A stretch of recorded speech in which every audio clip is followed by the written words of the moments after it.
Sosial dan Ilmu Politik Universitas Sriwijaya atau lebih dikenal sebagai FISIP Unsri.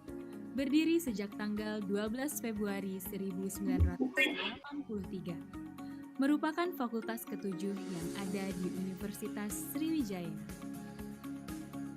Demi mewujudkan visi untuk menjadi fakultas yang terkemuka dan berbasis riset yang unggul dalam bidang ilmu sosial, budaya, dan ilmu politik, FISIP Unsri terus melakukan peningkatan yang nyata, yang mampu menunjang kegiatan akademik dan non-akademik di lingkungan kampus.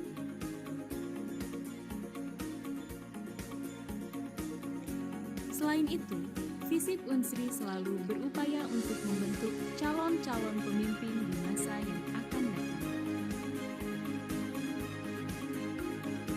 Melalui pergantian kepemimpinannya, FISIP Unsri terus maju dan berkembang hingga saat ini.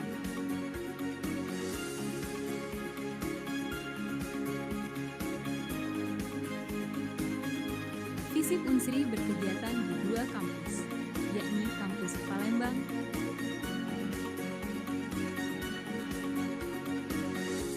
dan Kampus Indralaya.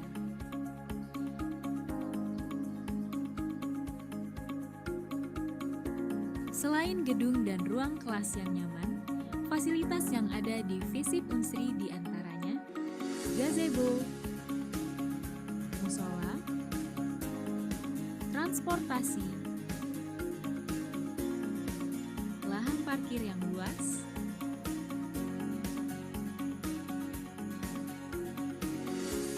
serta ruang baca sebagai tempat mahasiswa untuk memperkaya sumber literatur. FISIP Unsri terdiri dari 4 jurusan di dalamnya. Strata 1 Ilmu Administrasi Publik. Strata 1 Ilmu Sosiologi. Strata 1 Ilmu Komunikasi.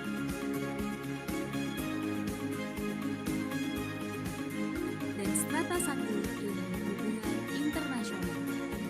Juga terdapat program Magister Administrasi Publik, Magister Sosiologi, dan program Doktor Administrasi Publik. Untuk menunjang proses belajar mengajar, tersedia juga laboratorium yang sesuai dengan jurusannya masing-masing.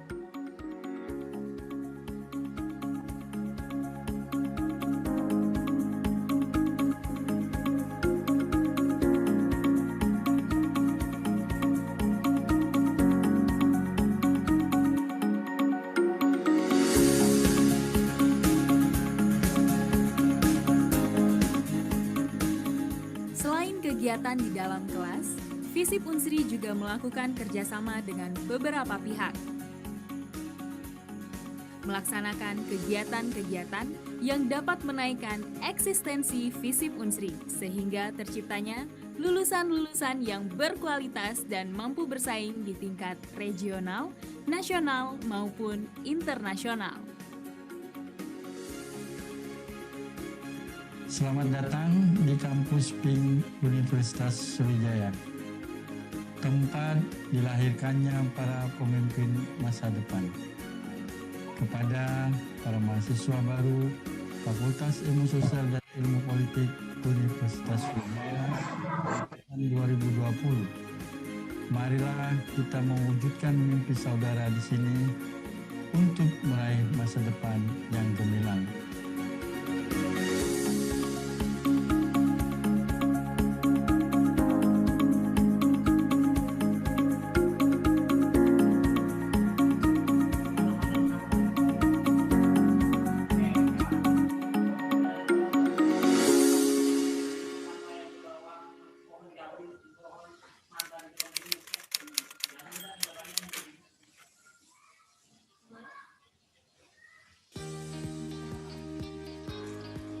Ilmu komunikasi merupakan salah satu jurusan yang ada di Fakultas Ilmu Sosial dan Ilmu Politik Universitas Sriwijaya.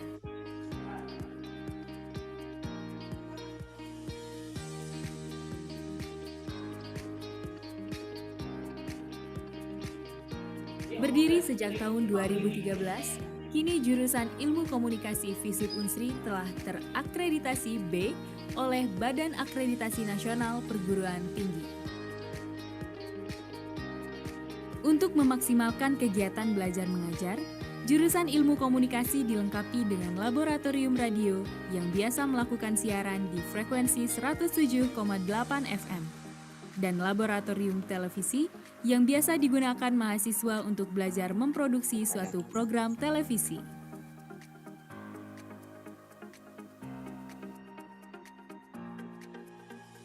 Oleh karenanya, mahasiswa ilmu komunikasi dituntut untuk turut aktif dalam melakukan diskusi serta ikut andil dalam event-event yang diselenggarakan.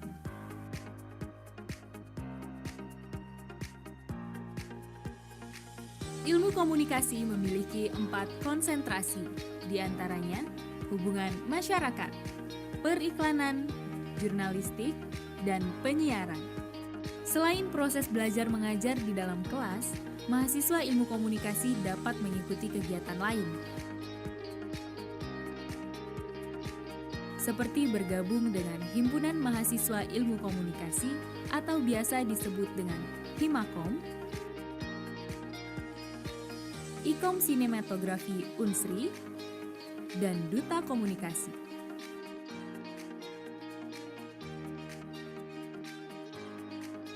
Bismillahirrahmanirrahim. Assalamualaikum warahmatullahi wabarakatuh. Saya Dr. Andreas Leonardo SIP, MSI, Ketua Jurusan Ilmu Komunikasi, Fakultas Ilmu Sosial dan Ilmu Politik, Universitas Sriwijaya, mengucapkan selamat datang kepada seluruh mahasiswa baru Ilmu Komunikasi Angkatan tahun 2020 di kampus Universitas Sriwijaya. Bismillahirrahmanirrahim. Assalamualaikum warahmatullahi wabarakatuh. Pada kesempatan ini, saya selaku Sekretaris Jurusan Ilmu Komunikasi FISIP Unsri akan menyampaikan beberapa hal. Yang pertama tentu saya mengucapkan selamat atas keberhasilan Anda menjadi keluarga besar Universitas Sriwijaya, FISIP Unsri jurusan IKOM khususnya. Melalui berbagai seleksi, Anda telah mengalahkan pesaing-pesaing Anda dan Anda bergabung bersama Sivitas Akademika Universitas Sriwijaya. Yang kedua, saya mengucapkan selamat datang di jurusan Ilmu Komunikasi FISIP Unsri. Selamat bergabung dan selamat menempuh proses. Sorry Bang, aku nggak tahu posisi musuh ya Bang. Sorry Bang, aku tadi lagi webinar ini. Ke depan Anda semua menjadi sukses dalam proses pembelajaran akademik. Kemudian Anda bisa berprestasi di berbagai lini aktivitas mahasiswa. Kemudian Anda juga ke depan bisa menjadi pemimpin penerus generasi bangsa Republik Indonesia. Saya juga berpesan dan berharap kepada Anda semua. Yang pertama, Anda harus menjadi mahasiswa yang berintegritas dan mampu menyelesaikan studi secara tepat waktu, mampu mengedepankan etika, terutama kepada dosen dan tenaga kependidikan. Dan Anda harus terus-menerus memupuk jiwa akademis Anda untuk selalu berintegritas ilmiah. Saya juga berharap Anda menjadi lulusan yang memiliki karakteristik ilmiah yang dapat dibanggakan, khususnya dibanggakan oleh jurusan Ilmu Komunikasi, dan Anda menjadi insan yang berguna bagi negara kesatuan Republik Indonesia ini. Sekian dari saya, hidup mahasiswa. Itu saja dari saya, semoga kita semua sukses dan senantiasa sehat. Wallahu muwaffiq ila aqwamit thoriq. Wassalamualaikum warahmatullahi wabarakatuh. Dengan tenaga pengajar yang ahli di bidangnya, fasilitas yang mendukung, serta banyaknya kegiatan positif yang dilakukan oleh mahasiswa, turut menjadikan ilmu komunikasi FISIP Unsri siap untuk bersaing dengan lulusan dari universitas lainnya.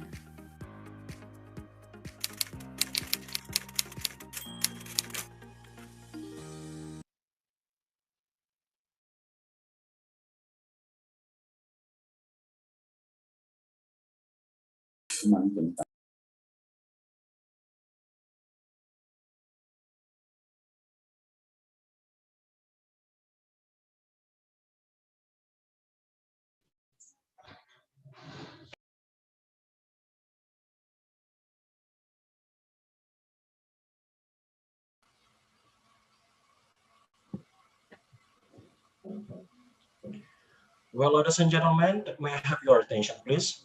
Our opening ceremony is about to begin, so please open the camera and prepare yourself.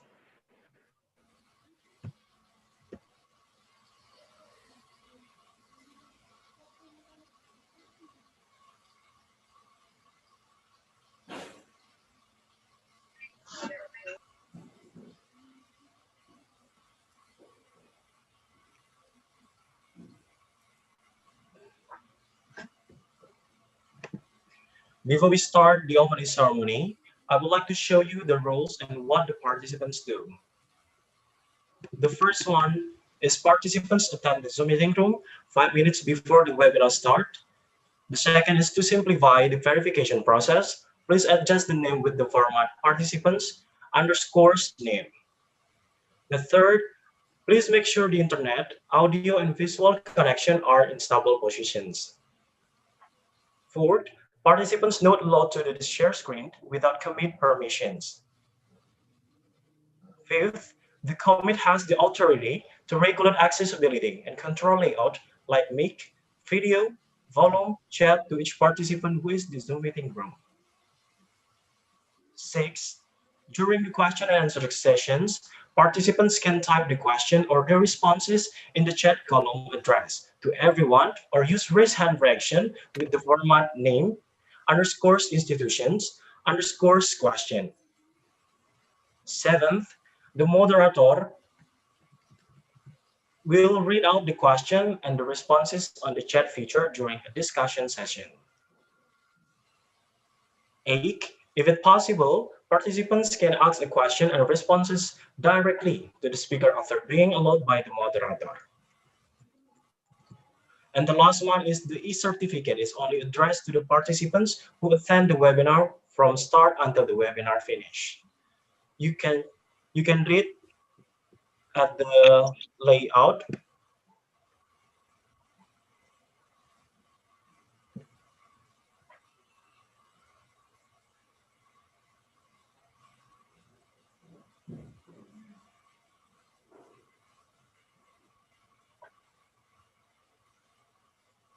There's 9 points, and I will repeat. The first one is participants attend to the Zoom meeting room 5 minutes before the webinar start. The second one is to simplify the verification process. Please adjust the name with the format participants underscores name. Third, please make sure the internet, audio, and visual connection are in stable positions. Fifth, participants not allowed to do the share screen without commit permissions. Fifth, the commit has the authority to regulate accessibility and control layout like mic, video, volume, chat to each participant who is in the Zoom meeting room. 6. During a question and answer sessions, participants can type the question or the responses in the chat column addressed to everyone or use raise hand reaction with the format name underscores institutions underscores question. 7. The moderator will read out the question and the responses on the chat feature during a discussion session. 8. If possible, participants can ask a question and responses directly to the speaker after being allowed by the moderator. And the last one is the e-certificate is only addressed to the participants who attend the webinar from start until the webinar finish.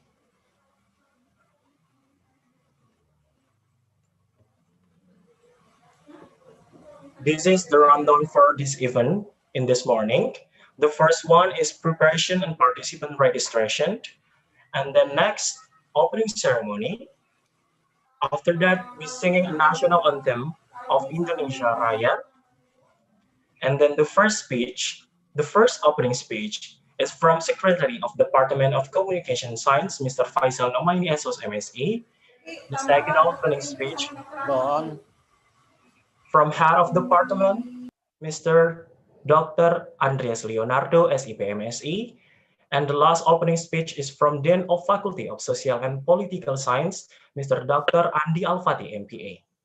The next one is speaker introduction, led by our moderator, Mrs. Rindang Senja Andarini, MECOM. And then our main program, a webinar sessions led by our speaker, Associate Professor Fariji, PhD. And then a question and answer sessions. And the last one is closing, and we take a photo session together. And then this is a rundown for our event in this morning.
Assalamualaikum warahmatullahi wabarakatuh.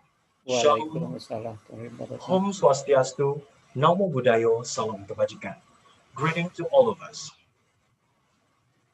Good morning, ladies and gentlemen. Welcome to this Zoom meeting and conference room at Monday, 5 April 2021. We proudly present the international webinar, Strategies for Business Communications During and Post-COVID-19. It's being a great honor for me, Rafli Holland, to be here and welcome each and every one of you for this event. Ladies and gentlemen, this meeting will provide you plenty of opportunities to discuss, share knowledge, and insight. But before we process the program, today we would like to express our sincere gratitude.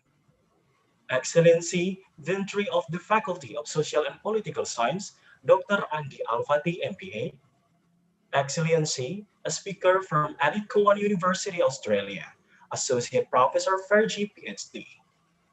Excellency, Head of Department of Communication Science, Sriwijaya University, Dr. Andreas Leonardo, SEP, MSc.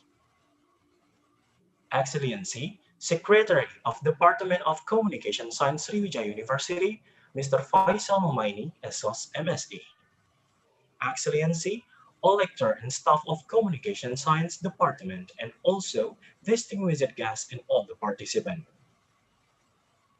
Firstly, let's say thanks to our God, the Lord of the world, who has been giving us blessing and mercy so that we can gather in Zoom meeting and conference room at Monday, 5 April 2021.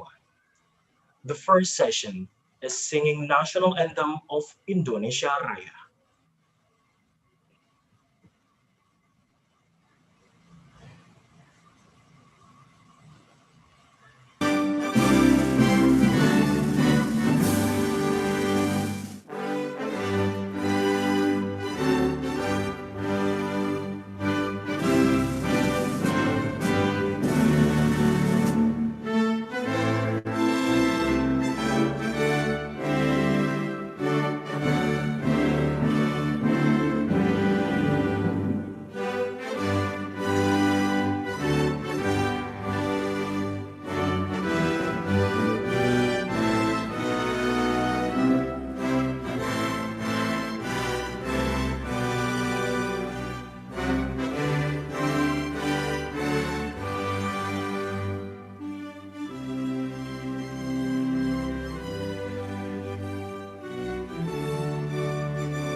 Ladies and gentlemen, without any further ado, we would like to invite to deliver a welcoming speech from Secretary of Department of Communication Science, Sriwijaya University, Mr. Faisal Nomaini, SOS MSE.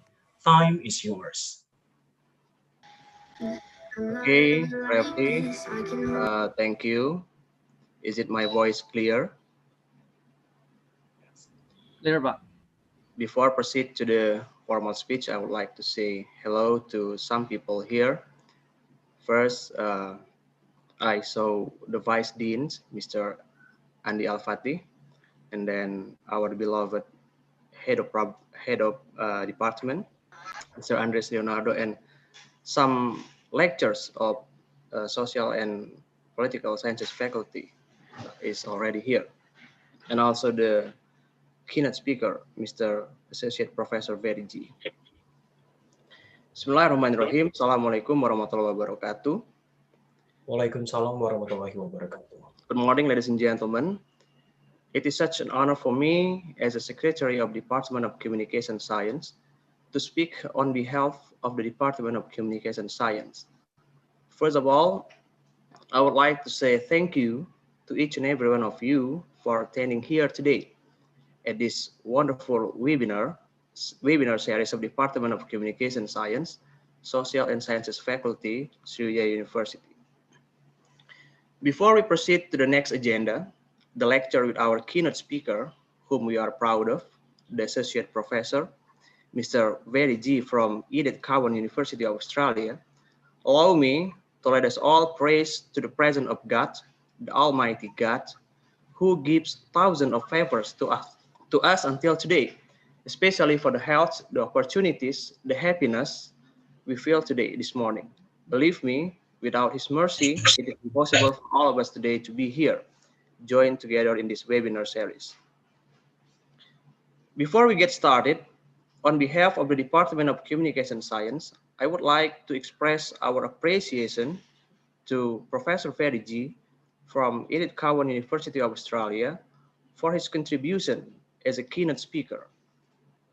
We believe this morning we will get many information, new and fresh of knowledge from his lectures this morning about the main topic, the strategy of business communication. In personal, I hope Professor Ferry G will give many examples of cases to my students, especially cases around how individual and organizational, the private and public organizational, utilize business communication as one of their strategies to still survive in this terrifying situation, the all around the world terrifying situation, the coronavirus pandemic.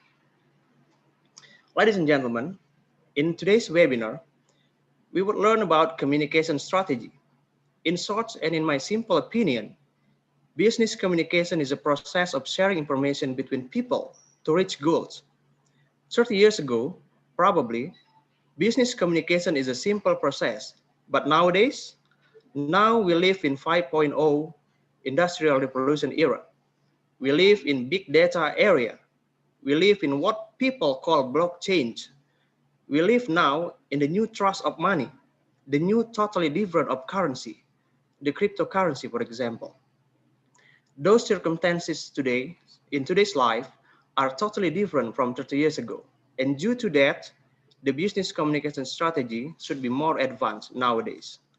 Furthermore, since December 2019, the coronavirus pandemic all around the world make the situation more complicated, more difficult, which means individual and organizational need a new and an advanced concept of business communication strategy.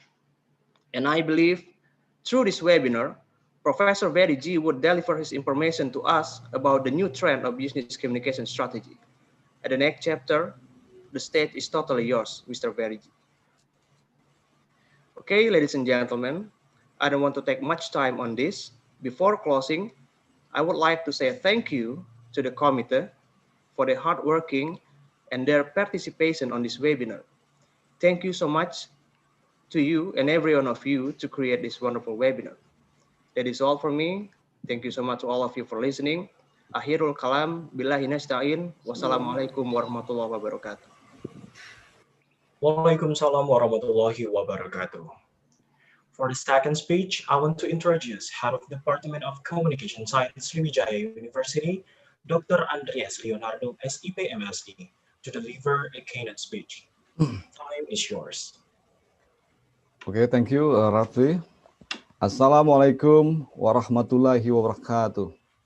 Waalaikumsalam warahmatullahi Alhamdulillahirabbil wabarakatuh. alamin. Wassalatu wassalamu ala anbiya'il mursalin wa ala alihi washabihi ajmain. Amma ba'du. Allahumma sholli ala sayyidina Muhammad wa ala alihi sayyidina Muhammad. Good morning, ladies and gentlemen. Thank you for your coming here. Thank you for your time can join in this webinar. Of course, I am the head of communication department. Very happy now because we will join in a seminar. Let me begin by giving you a warm welcome to strategies for business communication during and post COVID-19 seminar. So, and next, before we get started, I would like to express my appreciation to communication department crew. Mr. Faisal, thank you for your hard working to prepare this seminar. And Mrs. Pira, Mrs. Sartin, Mr. Bella, and the others, thank you for your work hard to prepare this seminar. We could not have done it without you.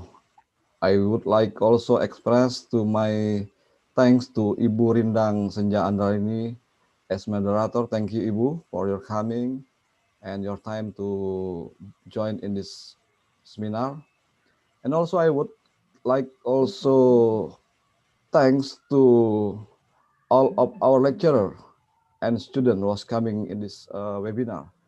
And especially I thanks to Bapak Dr. Haji Andi Alfati was coming here to open this webinar. Of course, in the last, I would like also to express to my special guest, to our special guest, my friend, Professor Ferry G, PhD, from Edith Chuan's University, Perth, Australia. I was come to Perth 2014 with Mr. Dr. Andi Alpati, sir. We was come there to join in a public seminar. Ladies and gentlemen, in this today's seminar, we would learn brand building strategies for business communication during the post and during and post COVID-19. We know in the business world, branding strategy is like identity to personality to make Indonesian economy stable. So in this webinar, I think our science, communication science, must be have good role to make a solution for the countries to make to face COVID-19 pandemic. We will be more strategic compared to other product. So I think COVID-19 is very hard to society to make a micro economy, to creative economy, and I hope this seminar will help you build your business brand strategy during the post COVID-19. Ladies and gentlemen, well, I do not want to take too much of your time. I need to hand over to Mrs. Rindang Senja Andarini and Bapak Dr. Andi Alpati to open this seminar. I hope our seminar today will be have some advantages for our student.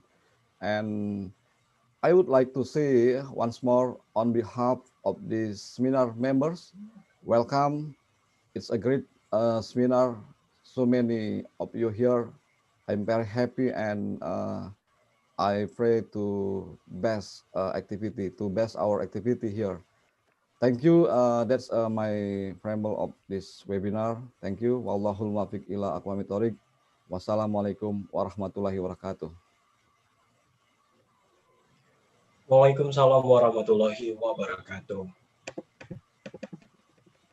It's now my deep pleasure to introduce the Dean of the Faculty of Social and Political Science, Dr. Andi Al-Fatih, MPA, to deliver his welcoming speech.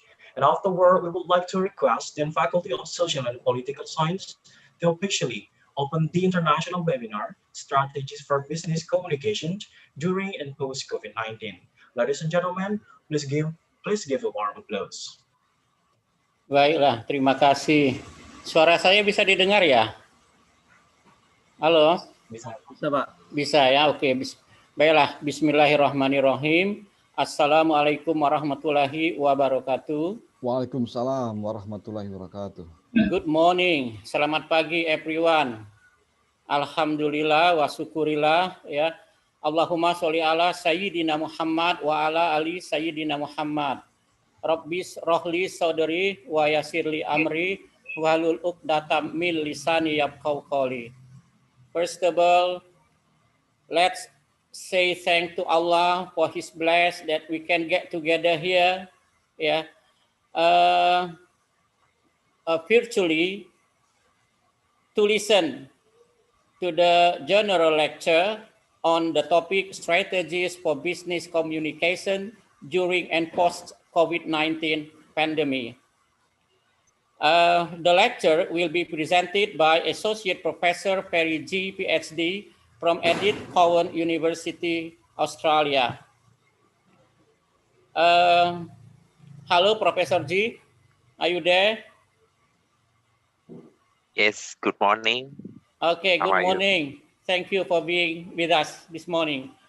On behalf of the Dean of the Social Political Faculty of Sriwijaya University, I would like to extend my warm welcome and gratitude to Professor G for making his time available to share the knowledge and experience. I heard, Professor G, that you are familiar with Palembang City. We are happy to hear that. Yeah, come again to Palembang to enjoy our specific food, pempek here. Actually, Professor G, I'm also familiar with Australia, especially Perth and Adelaide. I have been to Perth 3 or 4 times for seminars and for accompanying my daughter to study there. And me myself also graduated from Adelaide, from Flinders University. So I like Australia very well. I think, yeah, it's not necessary for me to spend much time on my speech. Yeah, that's all for my opening speech. And herewith, I would like to state that the general lecture on strategies for business communication during and post-COVID-19 pandemic officially opened. And to the participants, please enjoy this lecture and then use your time to ask many questions and make any comments. I think that's all. Thank you very much and have a nice general lecture. Wassalamualaikum warahmatullahi wabarakatuh. Waalaikumsalam warahmatullahi wabarakatuh. So with the end of the speech, also and the agenda of the opening ceremony, the international webinar strategies for business communication during and post-COVID-19. This conference provides a great opportunity for potential participants to share current theoretical knowledge, research finding, and experience in the world of sustainable communication and information. Therefore, this conference will feature presentation by international speakers who are topic of the last session. Ladies and gentlemen, now we come to our main program, the international webinar, who will be led by our moderator, Mrs. Rindang Senjahandarini SECOM MSE. Please welcome and give a warm applause.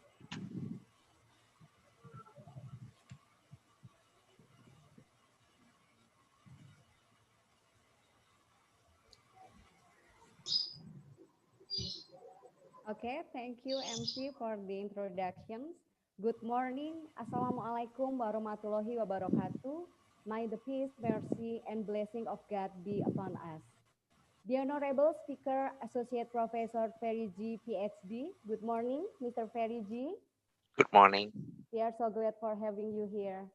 And the Honorable Vice Dean of Political and Social Faculty, Dr. Andi Al-Fatih, MPA. Good morning, Mr. Andi Al-Fatih.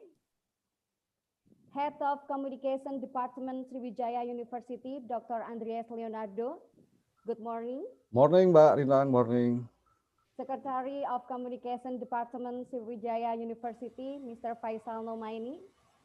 Thank you, Mbak Rindang. Good morning. Lecturer and staff of Communication Department, thank you for joining us.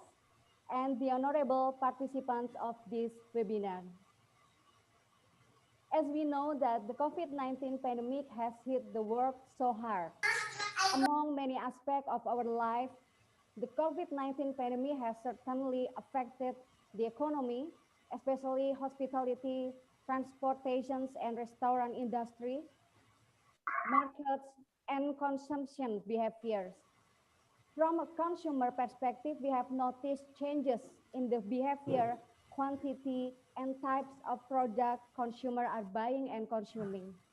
And from a business perspective, we see that many companies have witnessed a declining business turnover, among other challenges. And here, in these hard situations, we know that business communication strategy become the key for the company to survive. And right before us here, Mr. Ferry G, who will share his perspective about strategy for business communication during and post COVID-19 pandemic. But before the presentations for about 45 minutes and follow with question and answer sessions for about 30 minutes, I would like to introduce Mr. Ferry G. Associate Professor Ferry G, PhD, is lecturer of Edith Cowan University, Australia, with academic qualifications, Doctor of Philosophy, the University of Sydney, 2008. Mr. Ferry G did so many research grants, business continuity and resilience capacity building and upscaling post-COVID-19, and then managing transport system investment risk, enhancing patronage prediction and adapting strategic asset management and appraisal process to account for emerging trends, 2020, and 19 other research grants. This is so great, Mr. Ferry G. And also 47 other awards and recognitions since 2015 until now. This is a beautiful moment for having Ferry G here. And without lingering any longer, all participants, this is Mr. Ferry G. Mr. Ferry G, time is yours.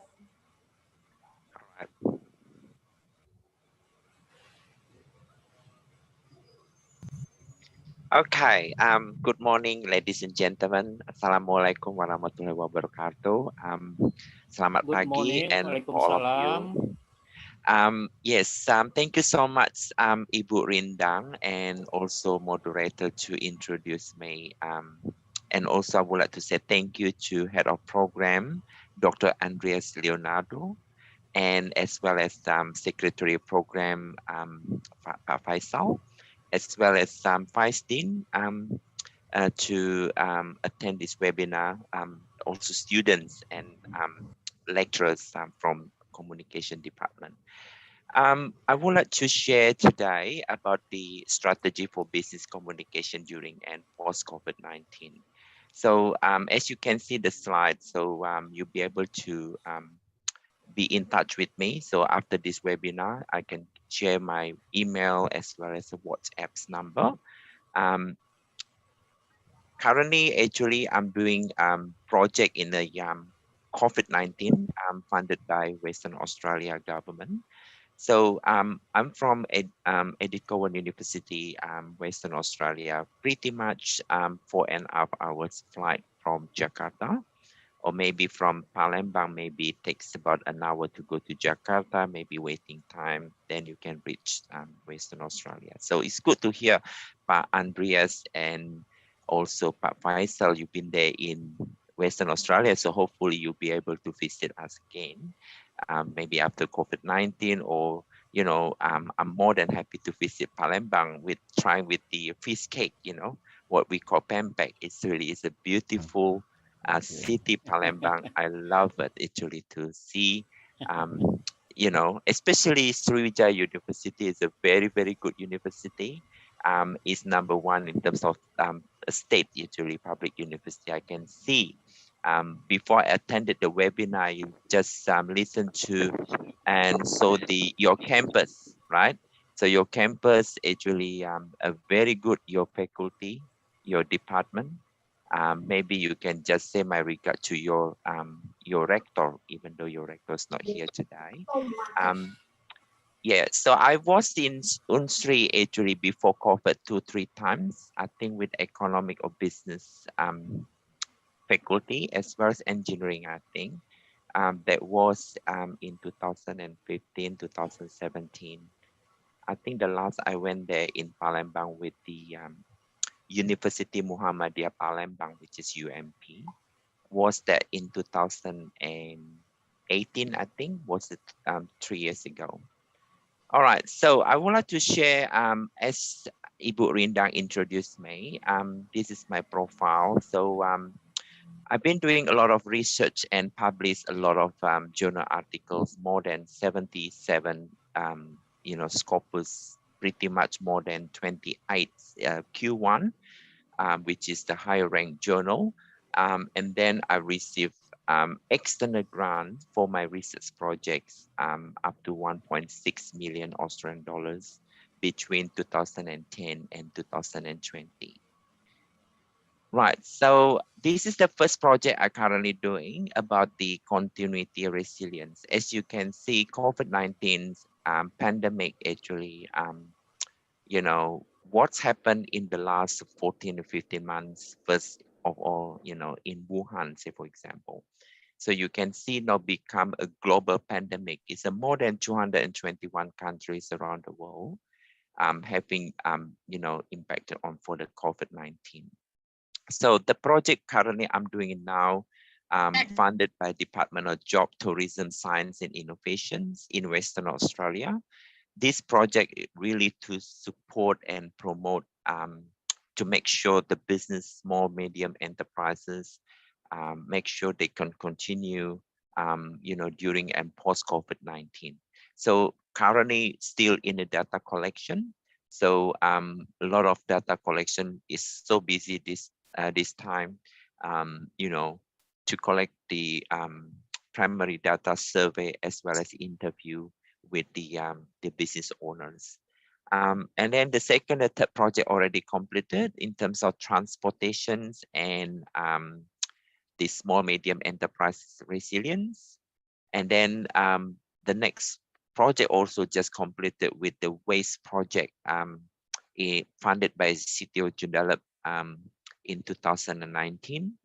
And then 2018, 2019, I also completed the biggest project, Smart City project, funded by federal government, which is the Rail Smart One Area Planning Support System. All right, before I just start, I just want to give you a couple video presentation and would like to share what's happening with the during COVID-19. The video presentation actually published by United Nations organizations. So you'll be able to see and listen to the video presentation, please. Okay.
Okay, so another video presentation would like to share one more. So just would like to look at there's one more traditional resilience. Everybody can see the video presentations, and then I'm more than happy to share. There's one more.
All right, so ladies and gentlemen, as you can see, the first video presentations as well as second one. So the topic today, I'm talking about the during and post COVID-19. Before I just talk about the first two video presentations, I would like to share what's happening in Australia, you know, during and post COVID-19. So Australia has more than 24 million people.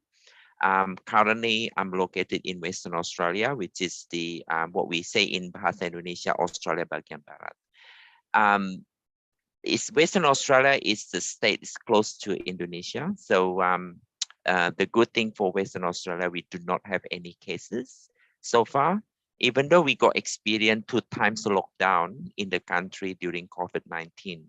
So last year, exactly this time in 2020, towards the end of March until April, all the country, we experienced lockdown. It means that, you know, only people can go out to go to supermarket, you know, to buy any groceries. And that's something a lot of people working from home, students need to study online, and people cannot go out. Only the, you know, frontline workers, like people working in hospitals, people working in logistic transport, they be able to come to work, but majority people working from home.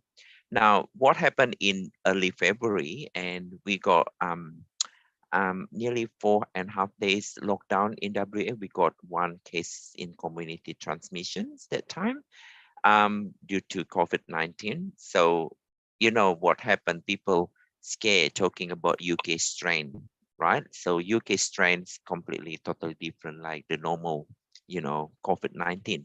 UK strains is the faster actually in terms of spread of the virus to the community, and it's faster than the normal COVID.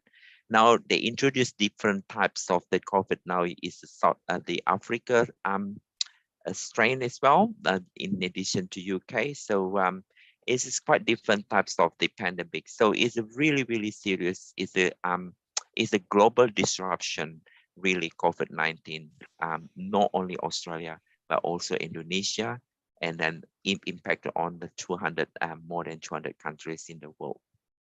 So if you look at the first video from published by FAO, United Nations Organization, this is something the message communicates what United Nations Organization talking to, you know, what's happening during COVID-19. So the video talk about the value chain. People talk, the video talk about the foods products. You can see the global trade, economics, and crisis. That's a video. It's a very simple video presentation to show how do we look at in terms of communication, from United Nations organization to the society, in particular to the community. Now, the second video, you can see is giving you 10 steps in terms of the business resilience, right? So the first one step, if you look at the first critical step, is communicate. Is a communication between the companies with the workers or staff members, and also if you look at the communication between the government to the community and society. Again, communication is essential for the during and COVID-19. I would like to share with you before giving you more details about that. Just want to share the slide. So hang on, just go back to the slide. If you look at the slide, so everybody knows communications. According to literature, communication is a process of transferring meanings. So if you look at the last video presentation, the first critical step is to communicate what's happening, during COVID-19. Say, for example, the businesses need to communicate with the staff member. Say, for example, if the one of your staff member got positive COVID-19, say, for example, and then the communication from the company to the all members or workers or staff, employee, is very critical. What COVID-19 protocol in the workplace. Say, for example, whether or not the company need to shutting down, or whether or not the workers need to work from home. This particular very important communication via verbal or non-verbal. If you look at this communication, there's particular big picture. There's internal and external, right? We can do communicate through expression, gesture, or meetings, right? And listening, like you watch the video presentation, you're listening, and then by speaking, right? Writing. Okay, so say, for example, I've been writing a lot of journal articles. So I really want to communicate what my research, to the academic scholars, to the practitioners, to the readers about my research project, right? So the way I communicate what my research finding through writing to the magazine, writing to the journal articles, writing to maybe textbook, book chapters, and also right now the way I communicate through speaking, presentations, and the companies these days, the way they do virtual meetings, because with the COVID-19, a very popular people using Zoom, Microsoft Teams, Google Meets, WebEx, different types of platform, even using WhatsApp video call, has a limited number of people to have a virtual meetings, right? So the way we communicate a different way, verbal, non-verbal, including meetings, virtual meeting, listening, speaking, or presentations and writing. So again, communication is the process of transferring meaning. A lot of research now in terms of communication and social sciences in your faculty, a lot of special issues. If you publish in the journal article, especially by Andreas, if you a lot of your colleagues, maybe you want to do research, a lot of research actually special issues communication in the COVID-19 era. So this is something is very useful, the way you would like to promote research, publication, project, and how do you disseminate your research project into the communication by presenting your paper or presenting your research project to the academic journal writing, right? So it's so good actually, Pak Andreas. So I met you in the IEOM conference. So Pak Andreas, you presented very well in terms of your research project to the Congress, to the conference. This is something the way we communicate what our research project to the academic scholars, to the society, right? Now, we have a different types of barriers to communication, okay? According to literature, 4 problems, right? Problem caused by the sender. So communication, we have a sender, we have a receiver. So, say for example, I'm sending a lot of information in terms of my research. Problem caused by the sender may be because, say for example, I'm presenting different languages.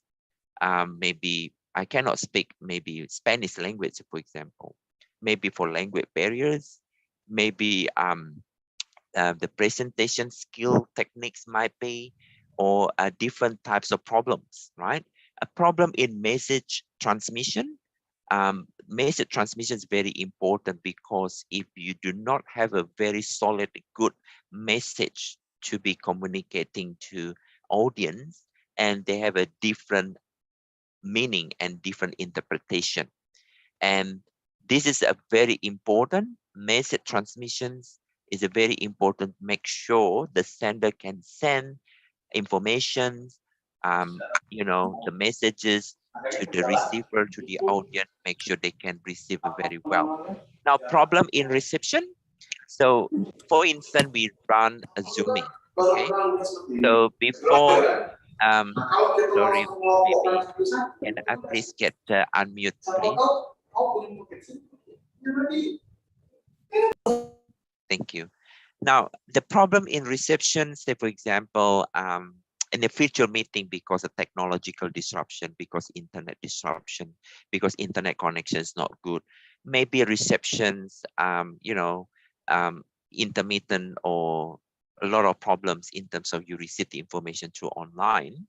For instance, like in Australia, the good thing, since we don't have any positive cases in community transmissions, a lot of my students coming back to the campus life, right? So only we have 1 semester student can do online, which is semester 1 in 2020, and then semester 2 2020, and now semester 1 2021. All my students go back to the campus life, except if I have a lot of students, outside Western Australia, when they enroll my unit or my subject, and they can enroll online. So the way I'm teaching, I teaching online as well as, face-to-face, okay? So the problem in reception for online, say for example, might be problem because the internet connection, might be problem because the language barriers, maybe the receptions or people, or maybe they don't understand, it's not communicating good enough, all the messages. It is very important to look at to solve the problem in terms of the reception. And then problem in receiver comprehension. Receiver comprehension in terms of the content, in terms of the, it covers the whole thing, right? The start when you sending the information, and the finish when you receive the information, until you do more action. That's a receiver comprehension, okay? So, and then how to deal those problems? Then you need to understand and know your subject, and you need to understand and focus what is the purpose and what's the objective. And you need to know your audience. Say for example, the biggest I run the international webinar if I got nearly 700 audience, right? So wow, I look at 700 audience. Actually, is quite a lot. But now in Palembang, Unsri, we got 161, right? It's very good number, right? So well done, congratulations for Unsri. We got 161 because this is very important. I know I cannot travel because COVID-19, but with using the technology, Zoom, and student, staff, community, society in Palembang or Indonesia be able to learn about the experience of the communication or strategic communication during post-COVID-19. And you need to understand your audience and then be organized. So this is very important. So say, for example, I look at the video before start the webinar. I look at, wow, it's a beautiful campus and campus Unsri, because I can see the student practicing, you know, with the radio, right? So they need to understand and be organized, and they need to get proper training. And when you have a, you know, radio production or, you know, or TV production, so I can see actually this is a very, very good. And you have a communication laboratory. It's a fantastic, it's very good. And you are so proud as a student at Unsri to learn from communication laboratory. And then I also listen to head of program, Pak Andreas. It's a very useful, the student need to be a good generation, right? So when you graduate, what you need to do, of course, you need to work and then start your career, and you need to become, you need to love your campus because you graduate. And of course, actually, Unsri can prepare actually students when they finish degree from University of Sriwijaya, then you'll be able to, you know, implement what you have learned, you know, in the workplace. Maybe you work in particular in the TV production, maybe you work in the radio station, or maybe you work in the different types of work place or government sector, or maybe privatization. This is very important to look at, and it's good to see and then be organized for that. Now, talking about communication in a business, okay, this is, we talk about the content. Communication strategy is a plan. So strategy is a planning of action, right? Designed to achieve set goal or vision. Just remember, strategy is planning to achieve goal and vision. So overall business strategy define organization design outcome, usually ultimately related to the profit. I'm talking about more in the profit organization. And the communication strategy lays out the steps to use communication to support the business strategy goals. So the business communication strategy here is really to use communication, okay, and to support your organization, really, to support your strategy goals. Now, different types of strategies during and post COVID-19. So before COVID-19 and now we experience COVID-19 or even post COVID-19. So in Australia now, very busy with the vaccination rollout, you know, vaccine. So in Indonesia, I'm sure you're starting already, right, for vaccination. So in Australia, we introduced 2 different types of vaccine. So we're using Pfizer and we're using Astra, right? So there are 2 types of vaccination introduced and will be, you know, distributed across Australia. We have a different states, right? Or what we call in Bahasa Indonesia, negara bagian. So in Western Australia, we have New South Wales, we have Queensland, we have Victoria. So I think, like, for instance, Pak Faisal, you've been there in South Australia. Sorry, Pak Andy Faistin, and then Pak Andreas, you've been there in Western Australia in 2000, maybe 7 years ago, 6 years ago. So this is Western Australia. So before COVID-19 and then post COVID-19. So before COVID-19, you have a communication strategy. Now we are in a COVID-19, we need to redesign. We need to revisit and review the communication strategy. Why? I just give you example. So in Western Australia, we do have a safe Western Australia. Everybody need to download, right, in Play Store, you know, it's Safe WA. The thing is, this is very important to track and to trace if you are in the shopping center, say, for example, right? If before you go to supermarket, before you go to any, you know, cinema, say, for example, you need to scan QR code. It means that you are in that crowd, if something happened, somebody got positive COVID-19 in the shopping center, that during that time between, like, say, for example, right now, it's about like nearly 11 o'clock, right? Until 2 o'clock, and somebody got positive and you are there, and then you will get notification from the public health authority or government or shopping center management. They will contact you. Then you need to go to the COVID test clinic to test immediately, right? So this is about communication. So communication, pretty much verbal communication using different types of technology, mobile phones, safe WA to track, say, for example, somebody there, all right? So between 11 and 2, say, but for instance, like in, 7 weeks ago, and one particular, because my campus is hotspot, and then what happened, I got QR code with my mobile apps, and then the person got positive, and then was in the campus building in library, right? So even though I passed that building, so I got notification communication by SMS. So I have to line up to get COVID-19 tests, right? It's not good. It's not pleasant when you got the COVID-19 test and it's long queue. You have to do swab, using your nose and your mouth, and it is not pleasant really. So this is something we really want to communicate, strategy redefining strategies to promote awareness, understanding, and action. There are 3 things: awareness, understanding, and action. Because without understanding, and how do you proper action or implementation? And now the second point is the COVID-19 and the media, because COVID-19 and the media is the main thing actually to look at. Of course, we not discuss about any hoax, right? Any misleading information in the media. So there are 2 things problem right now.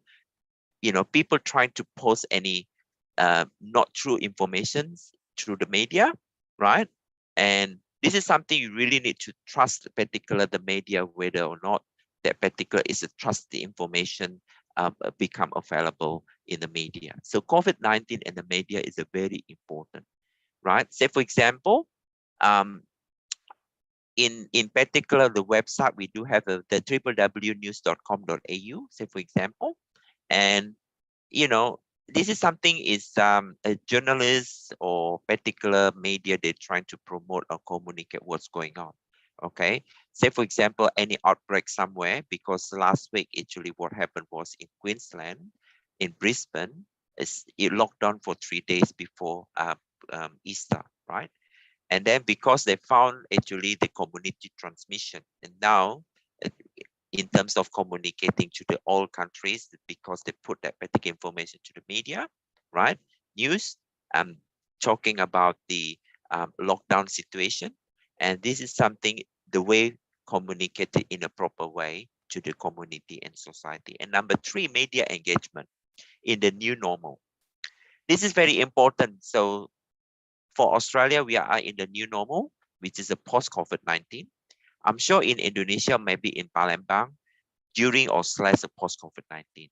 So I'm sure actually vaccine actually is now already on, right? In Palembang, maybe people now line up, right?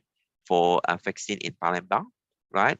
So this is something, the media engagement is very important to see what's going on, right? For the new normal and the post-COVID-19. And again, you need to have a plan ahead. What does it mean, planning ahead? Planning ahead means that the business need to keep running, right? So the only problem with COVID-19, you can see the 3 biggest sector got big hit for the COVID-19. For instance, like number 1 in aircraft, say, for example, airline industry. So when I look at the news, looks like maybe at least 1,000 or maybe 2,000 people in Garuda, workers, right? So because maybe they don't have a job, right? And then not many flights, Garuda, say, for example, from Jakarta to Perth, or from Bali, Denpasar to Perth, or maybe from Denpasar to Melbourne, right? Because what happened, the business need to keep running and make sure you need to have a good plan ahead. So it's very important. And the second sector might be in the tourism and recreational activities. Now, since the border is closed, a lot of people from overseas cannot travel, right? And especially for the international tourism destination or attraction, like, if you don't have, say, for example, international overseas travelers, what do you think? So this is the problem with the tourism and recreational activities or theater, and because they need to reduce the capacity. Say, for example, theater, you cannot have a full 100. Say, for example, your theater can cover like 400 or 500 people. Since we implement social distancing, it means that in Australia, social distancing is like a very, very problem. We implement 4 square meter, right? So it means that you need to have a gap in between. When you sit down to watch a movie, to watch a theater, then we implement the social distancing. So we need to comply and listen what the communicating with the government to the community or society in terms of social distancing requirement. Okay, and utilize internal communication in your company crisis plan. It means that there are 2 things for communication, internal and external.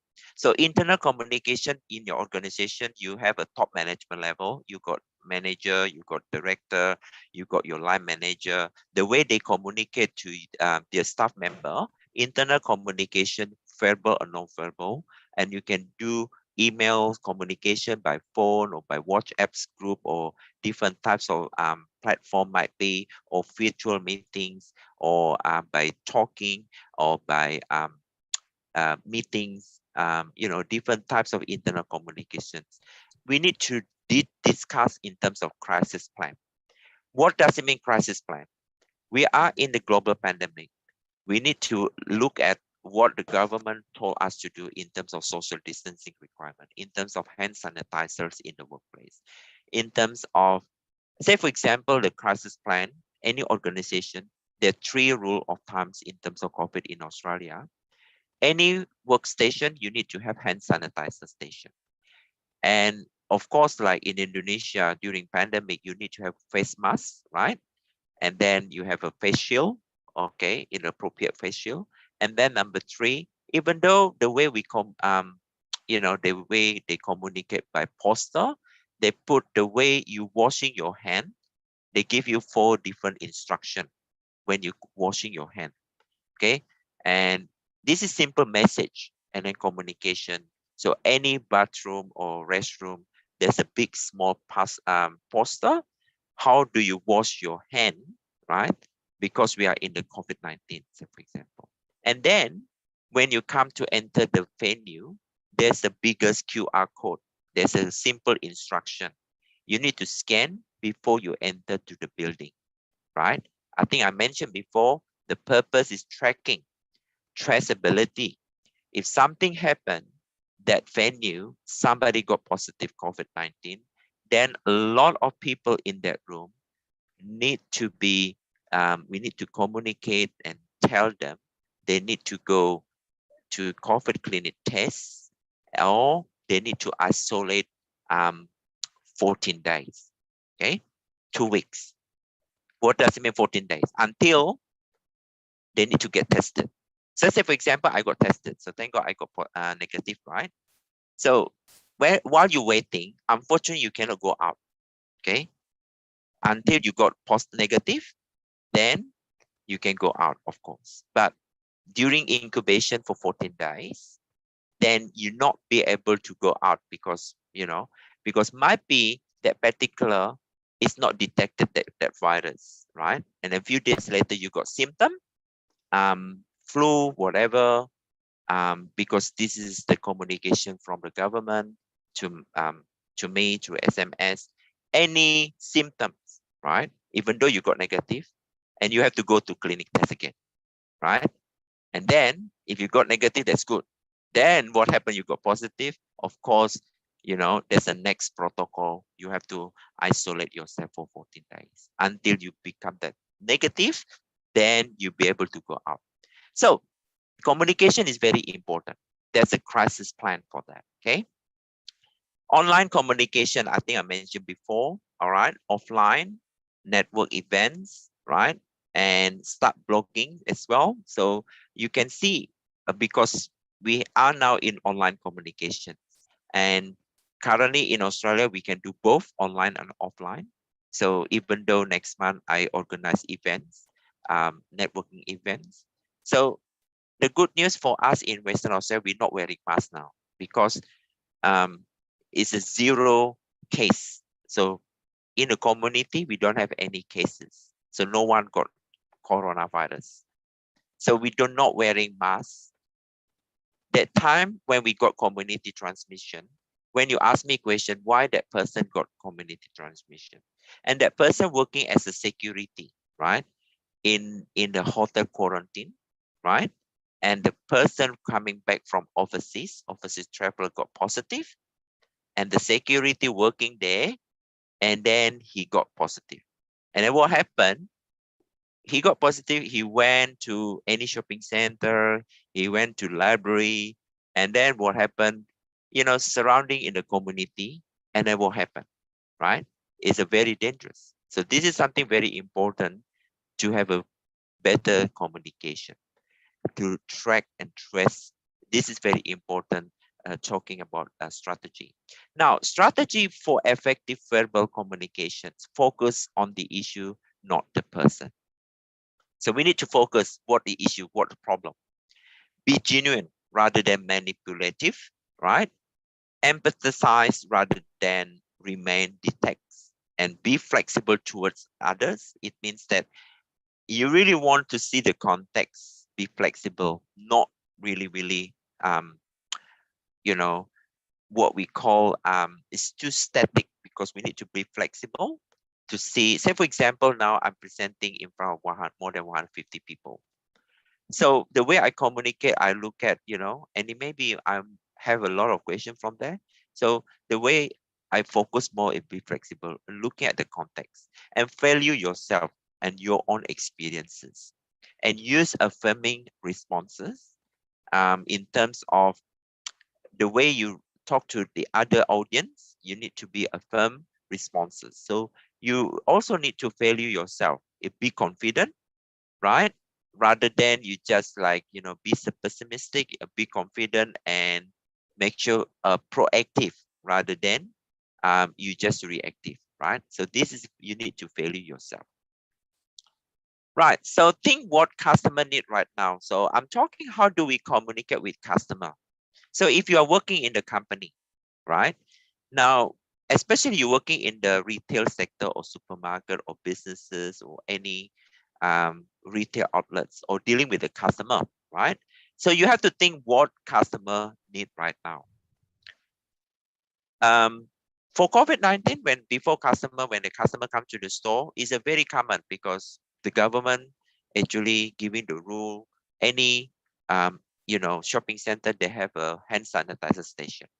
When you walk in, there's a hand sanitizer station. So you need to scan your QR code, right? And then you have to understand what customer need right now, right? During and post COVID-19. Say for example, unfortunately, customer really not looking at any luxury product, because what happened, the economic situation, people losing their job, people not getting job situation, because struggling to find a good job now. People try to cut costs, right? So maybe customer, they're not looking at the luxury brand product, for instance, because they really want to save money, right? So you have to think about what customer need right now, what opportunity, and listen to their problems, right? And then revamp your communication strategy. Get a crisis communication plan in place. If you don't have already have one, you need to create crisis communication plan. Ensure all press releases are important, timely, or provide a public benefit. And then you need to reassess your advertising strategy. Okay, this is very important. Before and then, during and post COVID-19 is totally different. You need to revisit, reassess your advertising strategy, and then connect with your audience in real time. Okay, so you can't simply use the before COVID-19 situation. In real time, it means that you can look at the context right now, connect with your audience, And then of course you need to update your website. Okay. And then these days, customer or people really make sure your website's up to date. Okay. When you sell something, when you want to promote something, but your website's never up to date, right? And then you don't have a contact number, you don't have any particular customer or particular people can connect or engage with your business. This is something you really need to update your website. And stay engaged through social media channels, through LinkedIn, Facebook, Twitter, Instagram. Stay engaged through social media, right? And then write thoughts leadership pieces, because this is something you really want to promote yourself. You need to write. This is something, the way you want to communicate, your leadership, your skill, your capabilities through your writing, right? Same thing, say for example, Pak Andreas or Ibu Rindang really want to publish your research, right? Then you're writing a paper, right? Submitted to the Journal of Communication Social Sciences, which is the top tier journal. Now, the way you communicate to other academic scholars, you're writing your research finding, right? So write your thought, your research finding, your results in your theory, and then your method, right? Your literature review to that particular journal article, right? And then what happened, and all readers in the world, they can download and then read your paper. And then I can cite, right? I can put your article into my paper when I'm writing paper. So this is something like the way we communicate between pieces of your research to other academic scholars. And do something to support your community. It's a very important. This is something we talk about, the community engagement and then contribution, okay? Something to support your community. Now, I just want to share one more video presentation before I just want to go back to the moderator. That video is very useful. Hopefully it does not take too long, okay? COVID-19 pandemic, communications service providers have played a crucial role in keeping the world working, connected and informed, underpinning our society by enabling families and friends to stay connected and keeping our economy open for business. The majority of consumers think home broadband is more important now than before the crisis, coinciding with a surge in demand. But services proved resilient, with high levels of consumer satisfaction, earning CSPs greater trust with customers, elevating their relevance and regaining eminence worldwide. CSPs can build on this by helping people live, work and play in the never normal by developing new products, new services and new business models. This will be welcomed by the 98% of workers who want the option of working from home and small and medium businesses who want to grow their online sales.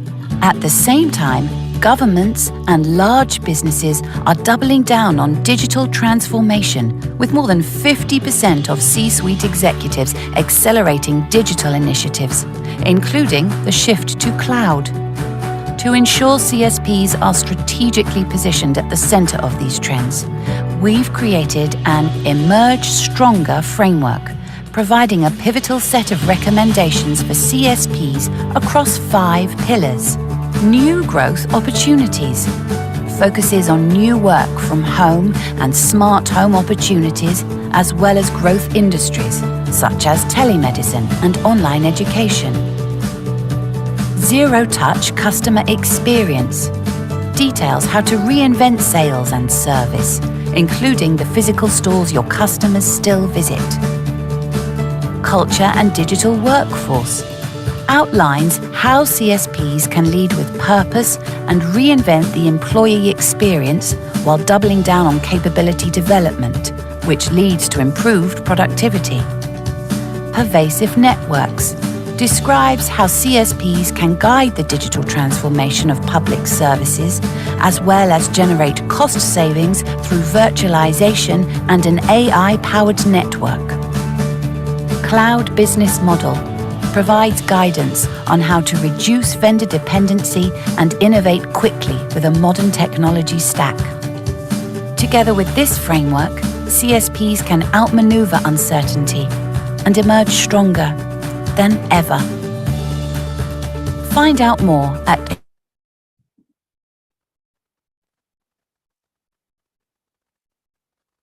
All right, so ladies and gentlemen, as you can see, that video we talk about the digital transformations. Okay, so what I just would like to share, what does it mean digital transformation? So I think one of the maybe Dean or Faisal or Andreas mentioned about Industry 4.0. So we are in the Industry 4.0, which means that you know, for the digital transformation. So for instance, the supply chain digitalization like blockchain, artificial intelligence, machine learning, Internet of Things, everything of internet, sensor, drone technology. So different types of technology really to support the communication. So most of you are in a communication and social sciences scholars. So this is something very important to understand the digital transformation, the technology advancement really in terms of the Industry 4.0 era, right? So because if you don't have better understanding for that, but you know the principle of the communication, the social sciences, knowledge, capabilities is not enough. If you look at the triple helix models, it's very important to look at, yes, you understand that principle of communication and culture and the social sciences that your division in your community and department. Then the second paradigm, understanding digital transformation. And then the third functionality to look at the synergy, engagement, networking, opportunities. This is very important to look at the growth of your community and then a department in your faculty, right? So this is something very useful because the majority there you are all students and then you know, learners. It's a very important these days, particularly for the new generation. Now, unfortunately, the new generation, if you don't know about technology, is so difficult these days. Especially everything is online, everything is visual. You really need to look at the trend of technology itself. Okay, if you look at in USA, right now before COVID-19 even, they introduced the taxi drone, right? So it's a small taxi, and then you're not seeing the person actually driving. You simply jumping to the taxi, and it's a pretty much drone, right? And then you can see drone technology can, you know, send a parcel, right? In some particular countries now they implement for that.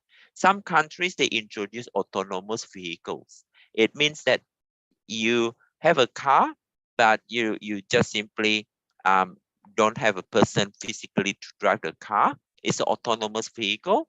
And then even transportation company, they introduce the driverless truck. It means that you got the truck, it's a fully automated, but you don't have a driver, right? So that particular, they introduce the high technology. I completely understand what happened with the workers then, because such the biggest population like Indonesia or China or even India, say for example, the top 5 countries, the biggest, largest population in the world.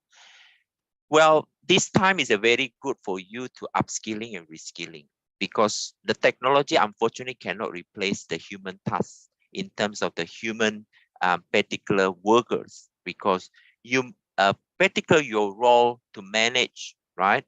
And the different types of role instead of, you know, we can't simply replacing that particular robot. Well, for the COVID-19, some particular hospitals, because when you look at the last video, it's a contactless. Contactless, it means that we're trying to not contact with that particular person got positive COVID, say for example. Majority hospital in Australia, you know, during lunchtime or morning tea or afternoon tea, it's a robot actually can deliver, right, your tray of the food to the particular ward in the hospital, right? It's a contactless. Instead of using nurse, right, the workers in hospital, okay, you go to ward 1, right, and then knock, and then the door, this is your food, and then you talk to the person. Now they use a robot to do that, okay, to deliver the food or meal to your room, right? This is what we call contactless, right? So even, you know, Amazon or other company in Australia, even we use a click and collect, okay? Even we use particular, like you got like GoFood, right? Like in Australia, we use Uber Eat. You know, Uber Eat, you use your apps, your phone, okay? You really want to order pizza or Domino, whatever, right? Or nasi goreng or pempek, whatever, right? Then you just start this, and then you simply within another 20 minutes, you can get the food, okay? So maybe they have a certain protocol communication is contactless with the driver, contactless with the person. Try to make sure to avoid any community transmission for the particular COVID. So I think this is very good strategy to reduce the community transmission really. So I really don't know what's happened in Palembang. Maybe still quite few cases in Palembang, right? But it's a good news. You start with the vaccine, right? So we hope, right, for this year, if all the major countries around the world, they implement the vaccines very well and successfully, and they can reduce the death rate, and then they reduce the spread of virus, right? Declining a lot. Maybe they open the international border, right? Then therefore I can visit to Palembang, right? I can see Jembatan Ampera, Sungai Musi, isn't it? So it's very good to see that. Then maybe I can just try something Pindang, isn't it? Or maybe pempek is very nice food to eat. Now, all right, so thank you very much indeed for listening. So I'm more than happy to take a lot of questions. If you have any questions, more than happy to get any question you want, please ask any questions. So thank you so much for listening. Have a wonderful day. Thank you very much, Mr. Ferry, for the presentations. And now, ladies and gentlemen, we are entering question and answer sessions. So please, for you who wants to deliver your questions, you can ask Mr. Ferry directly. Please raise your hand, turn on your camera and your microphone. Okay, Shiva Sapira, wait, please. And you can also write your questions on chat column. And thank you very much for joining this webinar. Mrs. Retno Sulis Silawati, and then Miss Nur Aslamia, and then Mrs. Hoirunisha, thank you. And also Mr. Yustian Yusa, Mr. Yanuar Eko, Miss Anadana Shaya, and then Miss Veronica from Sociology Department. And also special guest from Lombok, Mr. Khairun. Thank you for joining this webinar. Thank you. Okay, Shiva, please. You can ask your question.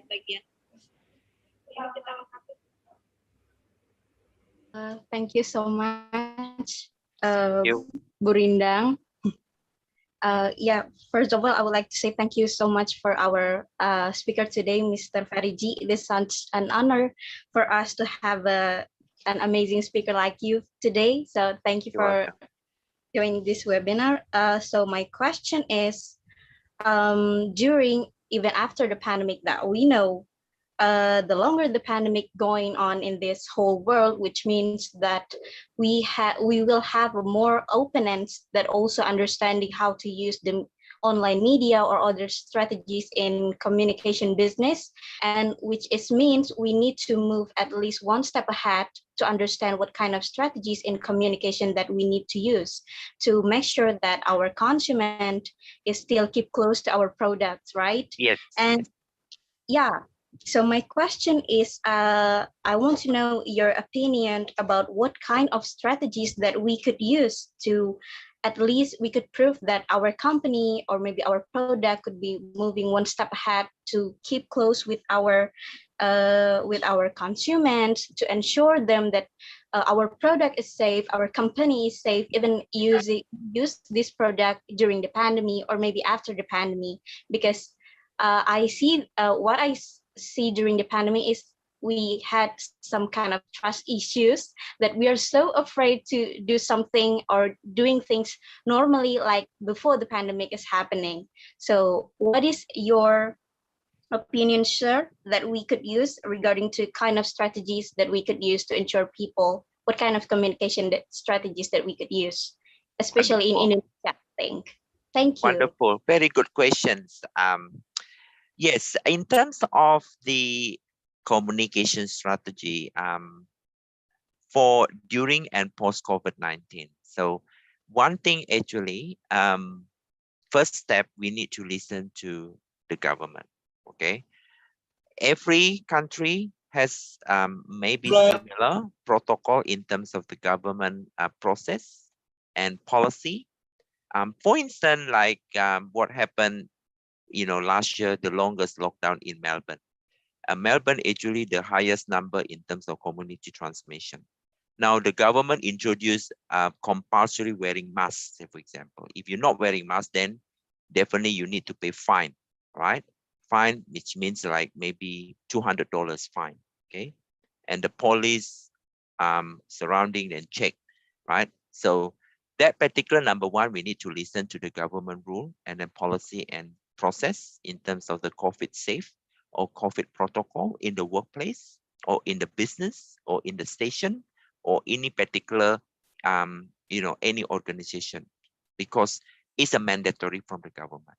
And number two, now the way we need to update in terms of course, because these days is online. So your website, your web page, make sure you really need to do a little bit research. So you need to do marketing research in terms of the way you promote your product, okay? So you really need to review and revisit. If the way you promote the product through your existing communication plan now, it doesn't work, then you really need to do change the plan, change the communication, different angle strategy, and then you really need to do trial and error. For if you change that particular, the way you communicate your advertising to the website or to the platform or to the mobile app, to online shopping or whatever you're using, different Tokopedia, whatever, just for example, Amazon, then make sure you really need to see the next step is a strategic benchmarking. What does it mean benchmarking? You really need to see what is a good example from other companies. So if other company, they're doing very well, oh, this is very good. Maybe we can learn something is similar, this is something what we learn from the best practices from other organizations. Okay, this is something what we have learned, but I'm not saying you copying, but you learn because, they run the business successfully, right? For during COVID and, maybe post-COVID-19 situation. So, and then the last thing, you really need to understand what customer want, okay? Because these days, if you think that you promote your business, even though you do very well communication, right? But you never understand what customer target and what customer want, what customer expectation, and you never understand what they want, it's useless. Even though you engage with social media, you engage with, say, for example, you promote actually the cheapest, buy one, get one free for the flight ticket, right? Say, for example, from Palembang to go to Australia. But the thing is, look, because, some other country, they're shutting their border, right? So people cannot get the tourist visa, say, for example, to go to other countries. So because, you can look at logical thinking, the situation right now, and it doesn't work that way, right? Even though you do promotional activity using communication, try to engage with customer, but it never happened. Why? Because the border still closed. Now you have to think about it. Finally, you're really looking at the opportunity. Okay. Now, one thing actually, you really need to see the workers whether they understand a lot with the technology. Okay. The only problem if people, I think what we call in Bahasa Indonesia, they don't know about technology, what they call, in your jargon in Bahasa Indonesia, people, oh, gaptek, isn't it? Is it gaptek? Is it? No? Actually, gagap technology, isn't it? So I think when I got WhatsApp, what is that? Saya gaptek. What is it gaptek? I look at Google. Oh, okay. It means that the person doesn't know about technology much. Okay. So don't send me some jargon, all those things, because I know some Bahasa Indonesia very well. I can speak Bahasa. But the thing is, yeah, so maybe that particular strategy, right? So hopefully I answer your question, but it's very, very good study of research. Thank you so much. Okay, thank you, Siva, for the question, and Mr. Feriji for the answer. Okay, Rafli Akram raised hand, and we are also invite lecture from Communication Department, Mr. Faisal Nomaini, but we give Rafli Akram first, and then Mr. Faisal Nomaini. Okay, Rafli. Oke, terima kasih Bu Rindang. Thank you. Good afternoon, Mr. Jim. Good afternoon. Good afternoon, Mr. Professor Feriji, Bapak Dr. Andreas, and Bapak Faisal Nomaini. First, let me introduce myself. My name is Rafli Akram Kurniansyah from Communication Science, Faculty of Social and Political Science, Sriwijaya University. I want to ask a question. At the time during pandemic, many people are not have public awareness so good. It means that when we are outside from the home, we can look other people that has not wearing a mask and not keep the distance or washing hand. In the case in Indonesia, we have a slogan 3M Health Protocol. It means that our government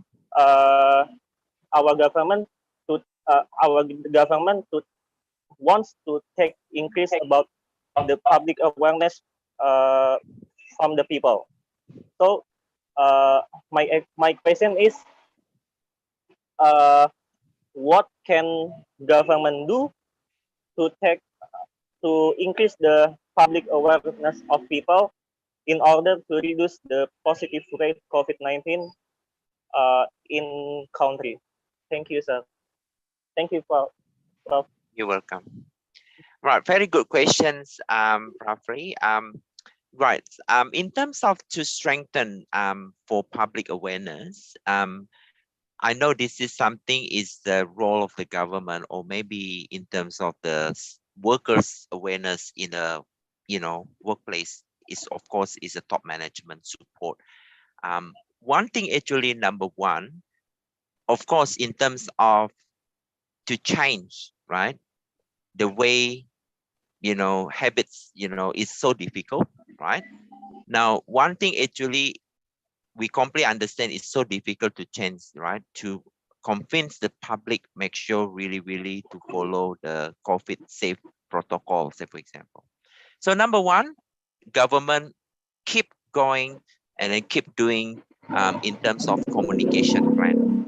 So communication plan across the provinces, across actually cities, and also all villages, make sure all equal, right? So it is very important and consistent and persistent, right? In terms of communication, this is something, two characteristics, the way you to make sure the public awareness to know for that, and consistent, persistent communication plan, from the government to all different level, in the country. Number two, once you have a communication plan for that, of course, it's something reinforcement strategy, like what we have in Australia. If the person does not wearing mask, you definitely have fine. You need to pay fine. Okay, denda in Bahasa Indonesia. Okay, and then is a very critical. Okay, so they implement very well. Okay, and then if the person did not do it, say for example, and then the person need to pay fine on the spot, or It's just they have a certain consequences. Okay, fine, put people in jail or whatever, something like that, right? And then number 3, in terms of public awareness, you need to have a trust information data. You know, what happened if the person does not wearing hand sanitizer or face mask. You can see how many people dead, you know, in USA, for example. You can see how serious COVID-19 or coronavirus is, you know what I mean? And of course, people aware, you know, and then they need to follow that protocol, you know, face mask and hand sanitizer. Even for us in Australia, right, we also have very, very understanding and knowledge, okay, not only from government side, even in university, even in the school, right? So, and the last one, all the stakeholders need to help with the government, working together with the government, right? So unfortunately, you cannot simply, oh, this is the government job, so then my university or university doesn't care. So all stakeholders, what does it mean stakeholders? Like university, government, privatization companies, or schools, you know, communities, they need to work together, right? Look, because this is serious pandemic, because so many people dead now, is a you know, million people now for that. Okay, how many people, like more than 160 or something million actually people got positive COVID-19. It's a serious and also impacted on the economy. So this is something we need to hold hand together. How do we battle that pandemic? To strengthen the public awareness, to reduce the community transmission spread of the virus. And I think I suggest the 4th strategy, of course, collaboration, not necessary from the government. We need to help and working together with the government, okay? To communicate, to make sure the communication is consistent and persistent. And all make sure communication is until pelosok or desa or villages. So not only for the town or the city, for the provinces, including to the villages, okay? If they got problem, then you really need to promote actually better communication with them. Of course, you understand lah, because what particular good communication, the way you communicate with, you know, villages or community in, you know, in villages. And number 3, in conclusion, of course, you really need to put all communication in the TV media, you know, in radio, you know, and people can listen to radio because it's the different channels, okay? Right? So I'm sure you know very well, because I can see students very well to work in the radio station, right? Or the TV station, right? So this is very important, even the newspaper, right? So that's why I mentioned to you, communication is only verbal and non-verbal, right? Writing or listening or speaking, even different types of the way you can communicate, right? So I think roughly that something is a very critical public awareness, okay? And then it is so difficult, I completely understand, but we never give up to do that, okay? We keep doing it, okay? In the certain level, I'm sure actually the public can understand, unless I don't know what's happened. They really ignore and they don't care. In the certain level, I'm sure actually they still, but you still keep doing it, okay? If you stop somewhere in the middle, it's getting worse, okay? So that's something my comments, and then my response. Hopefully, my answer can answer you know, your questions. Thank you. Okay, is it clear, Lovely? Clear, Mbak. Okay, thank you for the questions. Terima kasih. Yeah. And then here one participant who raised hand, Muhammad Oksa. And before Muhammad Oksa, maybe Mr. Faisal Nomaini wants to give your perspective. And we are also invite Mr. Khairun Nasirin. Good afternoon. Okay. Mr. Khairun Nasirin from Lombok, our special for attending this webinar. Okay, Mr. Faisal. Oke, Mbak Rindang, makasih. It was a very good presentation, Professor Ferry, and you surprised me because of your knowledge about Indonesia, about fish cake. You talk about fish cake, you talk about pempek. Yeah, of course. I know everything in Palembang, Pindang, all those things I know very well. It's surprising. Burgo, that one, I know everything. Maybe later we should have a long conversation. Of course, Pak Faisal. Between you and the lecturer of the Department of Communication Science, or maybe after this terrifying situation, we can visit each other. Yes, to raise a collaboration of research. Yes, we can do research together, of course. Yeah. Mr. G, maybe I would like to discuss about the main core of the business communication itself. As long as I search in Google, truly this is a new knowledge to me. Business communication is always used in the organizations which search for an advantage or a profit. Many articles I searched before show me business communication used to take an advantage to gain a profit.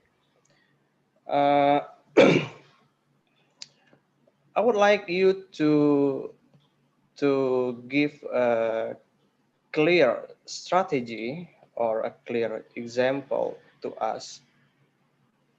Can we adopt this kind of communication to a public organization?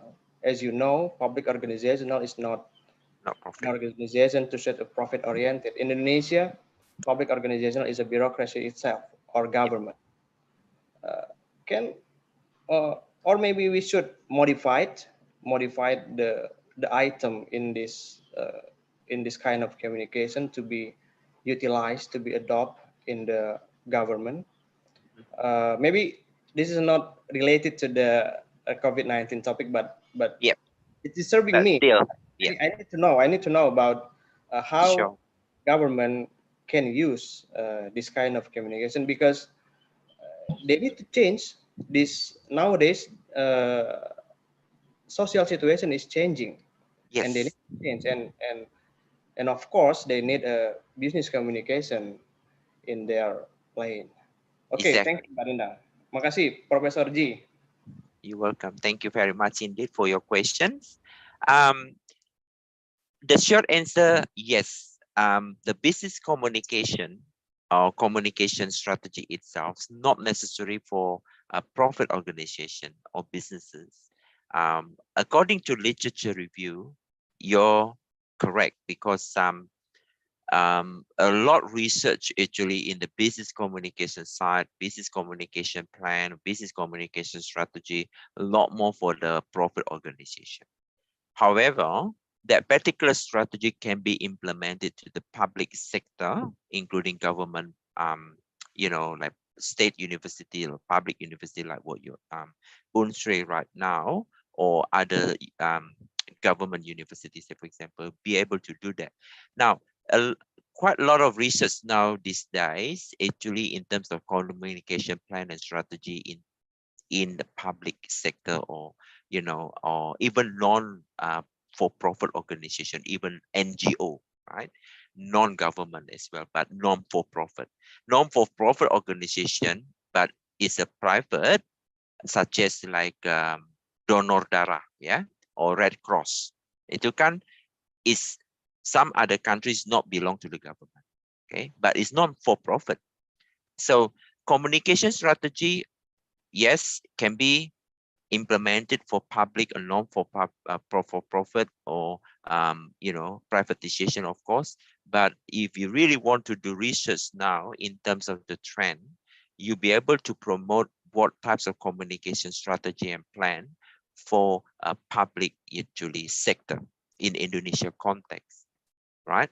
So if you look at the paper published in 2017 and 2018, right, in the last 4 years, a lot of papers that published in UK and also in, I think in Malaysia also, they trying to get the survey data, right? And you can look at a communication strategy framework for them, and then you can implement and test to be tested in Indonesia context.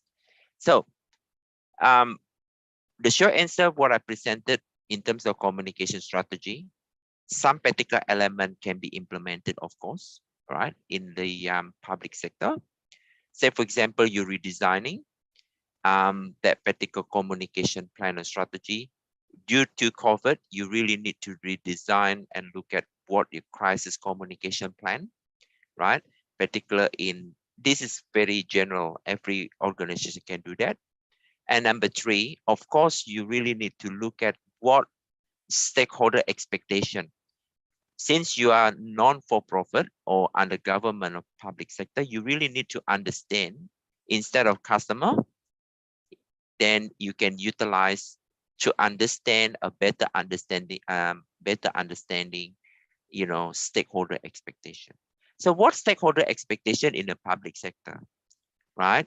Could be communities, right, or residential, or maybe a different department within within government. Say, for example, you are in the Department of Pendidikan, right, education, and maybe you work with other sector, which means the Department of Research, or maybe Department of Health, right? And that's something you work together. How do we promote your research to that, say, for example? And number 3, other stakeholder might be other organization, private organization, or profit organization. So those particular element stakeholders is a lot. You really need to look at the map, roadmap, what stakeholders actually, you know, engaging with your public or, you know, government sector, right, for that. And then the last thing actually, of course, the communication in general, you can see what types of communication actually good thing you really want to implement. Is that more you using the emails, right, as a formal emails, rather than using the paper-based? This day using a lot of online now. It's better e-communication, right? Internet communication, you can use that. Of course, actually everything you really need to look at the individual ethics within organization, even though public or private. Because the way we communicate with people to make sure people not feeling offended, to make sure not really harsh, to make sure not really rude, right? So we need to make sure to follow individual ethics, right? In terms of, this is something what we call a business ethics. So I think what we talk about business here is not something definitely is a profit organization. It could be for non-for-profit, it could be for a public, like, can we say like organization really is a lot more appropriate compared to business. Okay, hopefully I answer your question, Pak Faisal. It's a more than welcome having a good chat. You know, be able to add me in WhatsApp, put Rindang, Pak Faisal, Pak Andreas, more than happy to do research. Maybe we can do a little bit research in Palembang. So yeah, we're hoping, so if the COVID-19 is over, then, you know, the border is open, then I can go there. So you have a very nice airport, right? Before it's the airport is quite not good, right? Long time ago, but now you got very good airport. It's clean, right? It's a beautiful, and I can see Palembang, since you got very good international event there in Palembang. So I think Palembang is a very good attractive for international audience. Okay, so who knows, when our COVID-19 is over, then we can organize a physical international congress in Palembang. Okay, so then we can promote budaya Palembang itself. Okay, so I really miss Palembang a lot, but anyway, I still can see you virtual, but I really want to see everybody, right? 157 is amazing. Everybody still stay in touch, right, with this webinar. because many like webinar, oh, too much talking and people leaving. But this webinar is amazing for Unsri. You still stay with us, 157 people. Wonderful, amazing. Thank you. Okay. And next, Muhammad Oksa. Terima kasih Mbak Rindang atas kesempatannya, and thanks to Professor Ferry for this chance of that I will ask about a questions. As we know, during this pandemic, for business, for now on, not gonna for sell only for a product anymore, but also with service. For example, is selling accounts or items in online games. Why online games? Because of today, online games become more popular and many people around this world playing online games. And today, selling an account or items online games was a good business, such as you could sell it to the international market. Yes. Okay, for my question is, how to persuade our customers that they could buy in our store, because at this kind of business that anyone could sell the same thing, but not anyone could sold their items as soon as possible. Thank you. Very good questions. Sorry, Muhammad Oksa. Okay. Yes, when we talk about operation management, in principle, we have two product and we have services. Okay. Now you're talking about services. You're right. Since this day, with COVID-19, it's make a good confirmation in terms of era industry 4.0. Everything is online. So many games now, gaming online, you know, and these days usually produced by somewhere in US or, you know, it's just like, you know, and so many advertising, you know, attached to it, because if you promote the online game, so many million people really like that game, say for example, and then so many bigger company want to promote their advertising, you know, to that web page. You with me? Like so many, this is the company, everything you want to download that, you know, you got so many advertising online. So the strategy with online gaming, I think one particular element to win that strategy, you really need to do the right time, the right moment, and the right target audience, and the right place in terms of the technology you're using, whatever, whether or not that the online gaming actually useful. And then this is something very critical. You really need to be innovative in terms of your thinking, to provide the service to online gaming to the kids. How many the you know, people can utilize the online gaming, to promote the service what you have there, particularly to make sure not limit, you know, the ages of the users, because you really want to reach out the audience. Okay. And number two, you really need to promote the service innovation, and we do have product innovation, right? The product and service innovation is essential. It's particularly for digital transformation. Number three, since you are doing communications, you know, science, and you really need to understand how do you communicate with the potential customer. The way you promote the potential customer, make sure it's simple, easy to follow, and how is in terms of pricing mechanism is more, you know, attractive and competitiveness. Because say for example, other competitors actually, say for example, you can get like $15, you know, say for example for that. But if you promote your particular service by online gaming, it's double, and this is new product, and you really need to understand the advertising and promotional element, because you're launching new service and new product online, right? You really need to understand promotional advertising, and then the way you do agree with advertising promotion, make sure you really need to understand digital marketing.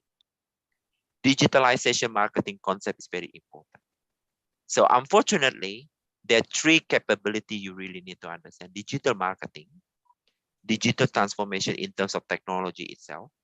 And number 2, communication. Now you're doing very well. And number 3, of course, you really need to have one particular, you know, specialist or capability to make, you know, the online games something in that particular platform. There are 3 elements you need to work together. If particular only one person only working and the other 2% no idea what product there, and it's going to be problem. How do you transfer that particular messages, information to the potential customer or to potential users? The messages must be clear, simple, easy to follow, and then of course you really need to do a lot of homework in terms of marketing research. Okay, marketing research means like this day it's very easy. Go to Google, go to the different types of things, and just you look at, oh, this is, you really need to have a strategic benchmarking. This is according to the product review, so many 5-star, 5-star, 5-star. You know that this day we have product review, right?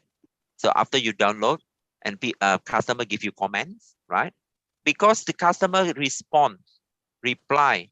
This is the communication between customer and the product you offer.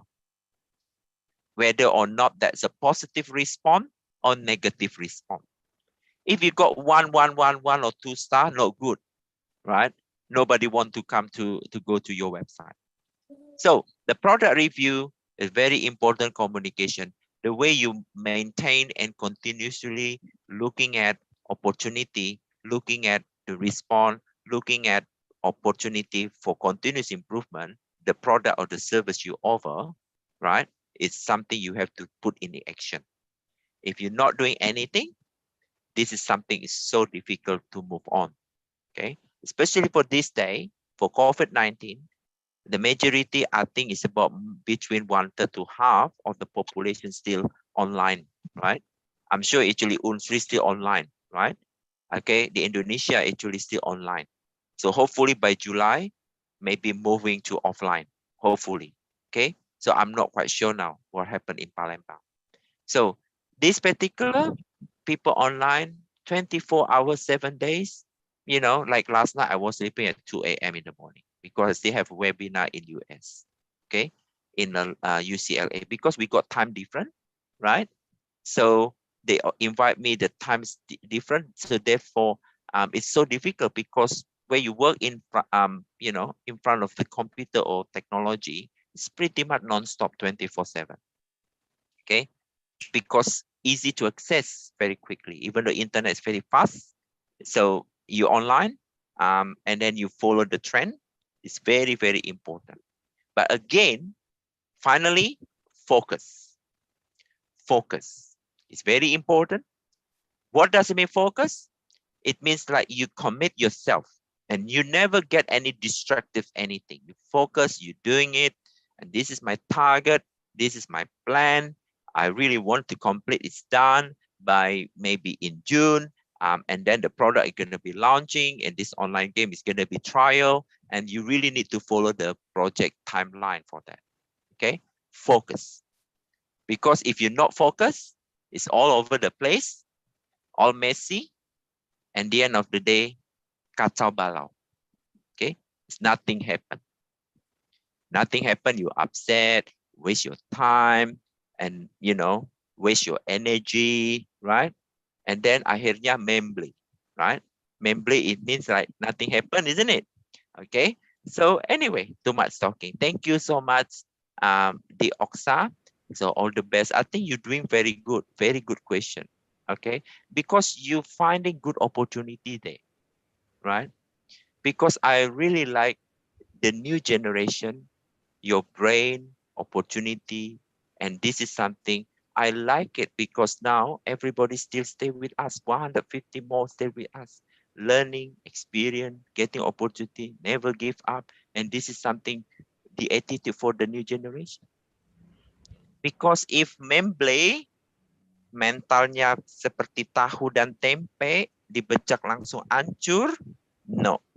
Okay, you have to be strong. That's something is very important. And that's why I think I remember your head of program or secretary program said, jangan menjadi mahasiswa abadi. Finish your degree on time. I always talk to my student. I never see my student actually menjadi mahasiswa abadi. It means that you study, you never finish. Okay? You really need to finish on time your study. It's a very important. When I did my bachelor, my master is IPK 4,0. Makanya IPK saya semua A, semua makanya saya bisa menjadi ambil S3 dapat beasiswa. My master also a scholarship, my PhD also scholarship. It's a good example for a student. Okay, and good inspiration. Okay, you really need to study hard and work smart and work hard. If you work hard, but tulalit not good. Okay, tahu tulalit isn't it? Tulalit artinya aduh lelet lambat ya. Jadi work hard and work smart. It's very important. If you only work smart tetapi lazy, malas, no. Mesti rajin, tekun, and then pandai and cerdas. That's why we have here Unsri to help you. Okay. Sorry, Ibu Rinda, too much talking now. Okay. Any question? Okay. Yeah. Thank you very much. Confused, yeah. This is the suggestion from Mr. Ferry. Okay, and next it is our honor to have Mr. Saifuddin Zakir from Jakarta, who joined this webinar. Good afternoon, Mr. Zaifuddin. Mr. Good afternoon. Nice to see you, Rindang. Thank you for the best time. Yes, please, Okay. Mr. Saifuddin, if you want to deliver your perspective or maybe questions. Thank you very much. Hello, Professor Ferry G. Hello, how are you? I'm fine. Nice to see you. Nice We to are see still you. in the COVID pandemic. You cannot go freely right now. So I'm sorry I come a little bit late, but I have some questions. Maybe it can be discussing what is the best strategy for the communication of business. I just remember when I'm still working with the Ministry of Tourism of the Republic of Indonesia, we already using about this method for the business strategy, using about the digital promotion and everything. During that time, tourism in Indonesia in 1997, 2019, I mean, 2018, 2019 is very overwhelming. It's until touching around 16 million for the overseas tourism. Yes. And for the income that generating is almost 3 trillion rupiah equal for the usage. But when the pandemic come, everything becomes slowed down and sluggish. We lost about our breath. So the second ground is already become very, very messy. Yeah. So my question is one, what is the best strategy is already prepared and will be successful for the past COVID-19? And what is the difference between the before and the after? Because I mostly working in the public sector, because my major is about the public administration. So business communication is really, really private, even have the some connection with the government organization and public administration also. I think that's Sure. my question. Thank you very Sure. much. You're welcome. Thank you for your questions.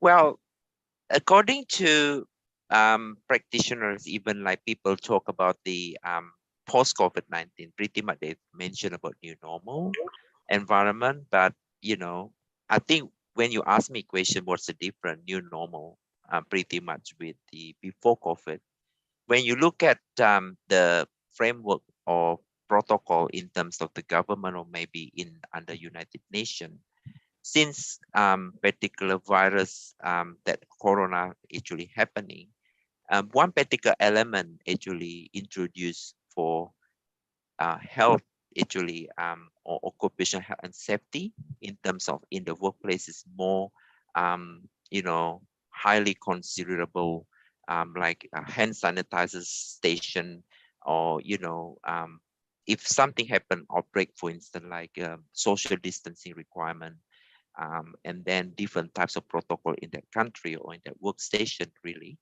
that particular element actually introduced in addition to the before COVID-19. So as you can see, before COVID-19, of course, you know, the world is social distance, nothing happened. People can sit down a bit closer. People can be lined up in the particular, you know, when they buy tickets or any particular in the long queue, it's not really have a social distancing requirement. So since the COVID actually spread of the virus, to reduce that spread of virus, they trying to introduce the new terminology, social distancing requirement. And then with particular hand sanitizer or face mask, maybe it's compulsory and mandatory. And number three, reducing capacity due to social distancing requirement. So say, for example, if you work in particular tourism, right?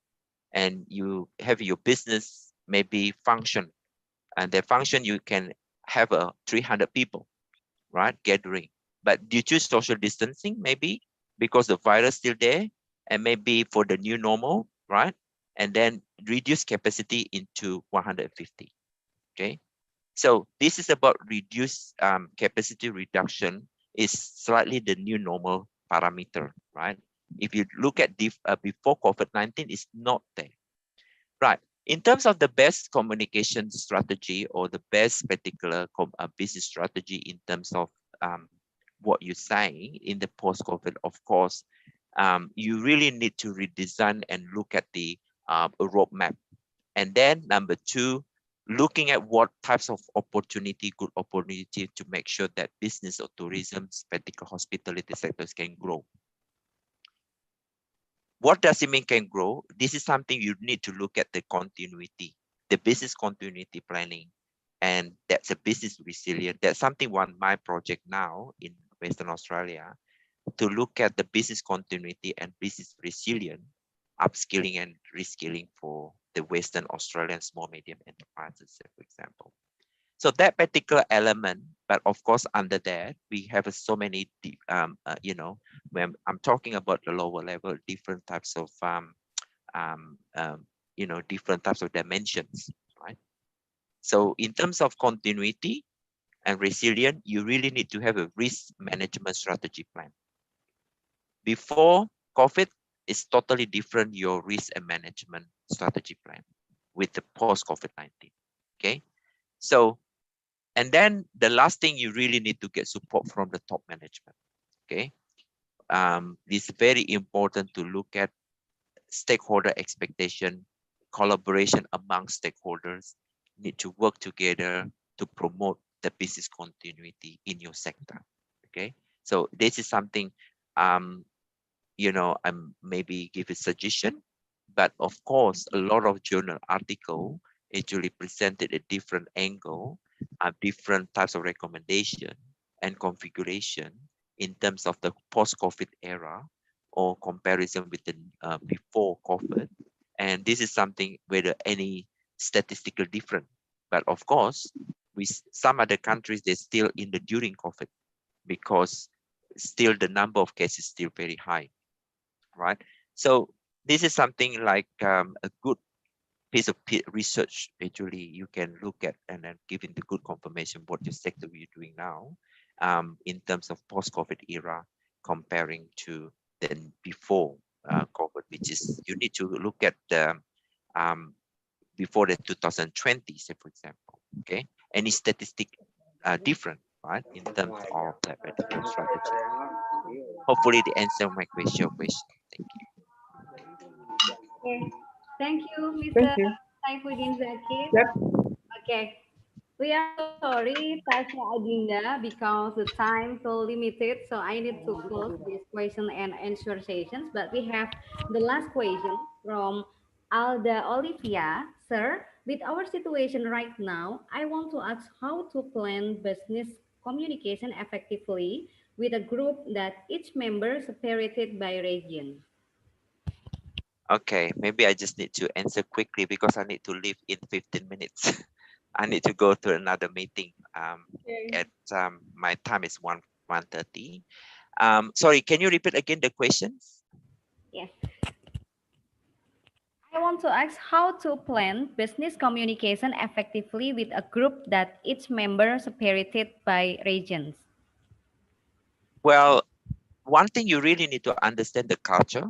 If you and the audience, it doesn't matter where they're coming from, whether they're regional or one thing you really need to understand their culture, right? And number two, of course, you really need to maintain you know, what we call the business ethics and individual ethics. Whatever you have, that particular community members, different ethnical or whatever might be their background, you really need to promote actually a respect and integrity, right? This is very important.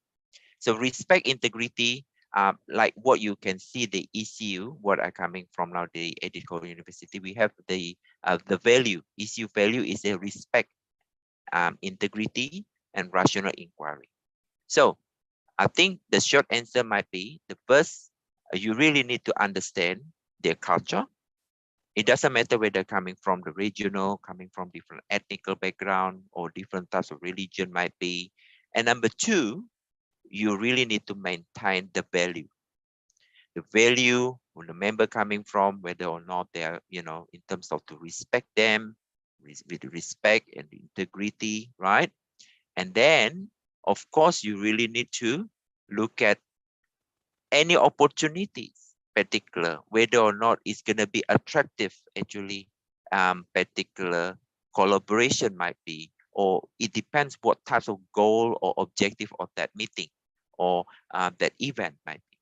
So that particular, you really need to put that place a strategy, make sure to achieve that goal or objective or vision for that particular event. So I think that's particular I suggest, but of course it's different types of parameter of course you might have. In addition, of course you really need to have a protocol, a good listening rather than a lot of talking. So it's a good attitude, good listening, less talking. Because if you got too much talking and then not good listening, and people, they don't like it. So it's better good listening, you know, and then less talking. Okay, so that particular I reckon is a good approach to have that. Thank you. Okay, thank you very much, Mr. Ferry-G. Before Mr. Ferry-G leave this webinar, okay, please, Mr. Ferry-G, stay in this place because we need to photo sessions. But I can conclude that to mitigate the negative effects of COVID-19 pandemic, we need to effectively design the strategy of business communications. Yeah, and I see the important point. The first, redefining common strategies, media engagements in the new normal plannings, and then the internal communications and external communications. Mr. Ferry-G, thank you very much You're for welcome. the fruitful discussion and sharing. And MC, I'll give back this moment to you. Thanks for thanks for all participants. Thank you so much for our moderator, Mrs. Rendang Sunjandarini, SICOM MSE, and also the speaker, Mr. Ferry-G, PhD, for the informative and insightful presentations. Now we will close the international webinar, but before the closing ceremony, I would like to invite distinguished guests, the speaker, and also the participants to take a photo together. So please open your camera and give your best pose. We can take a photo together. So please, all the participants, to open your camera, please.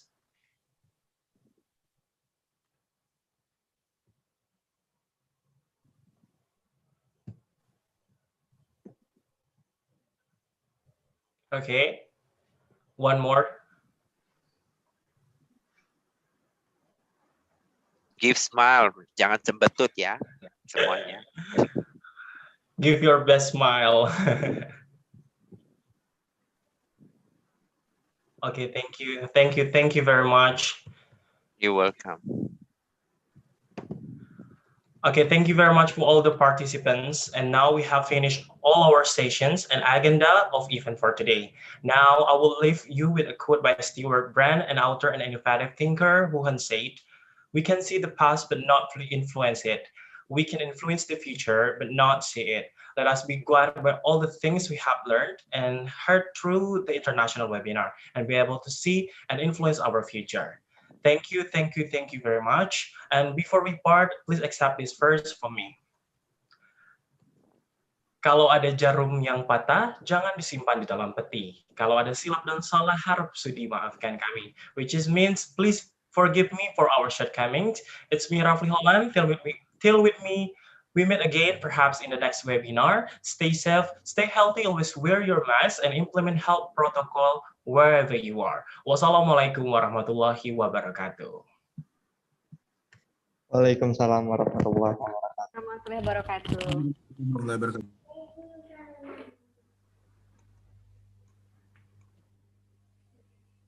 Thank you, Mr. Feriji. Thank you, Mr. Saifuddin Zakir.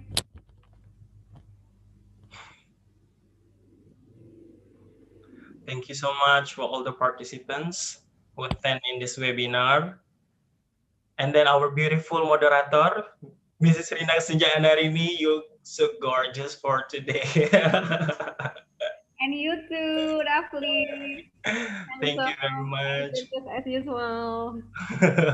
Job. We Terima did kasih it. ya, teman-teman semua. Terima kasih. Terima kasih Mbak. Thank you. Thank you, Bapak Ibu. Terima kasih Mbak Rindang. Thank you, Mr. Ji. Thank you, Mbak Rindang. Terima kasih banyak, Mbak Rindang. Sama-sama. Terima kasih ya semuanya. Terima Good kasih. job. Terima kasih Oke. semuanya. Terima kasih semuanya. Mbak Vira. Thank you, Mbak Vira. Thank you, Mbak Vira. Foto Mbak Vira. Aduh, Rapli, kangen aku tuh. Ini tadi aku kira di close dengan song loh, dengan lagu dari Rafli. Ya, satu dulu ya. 1, 2.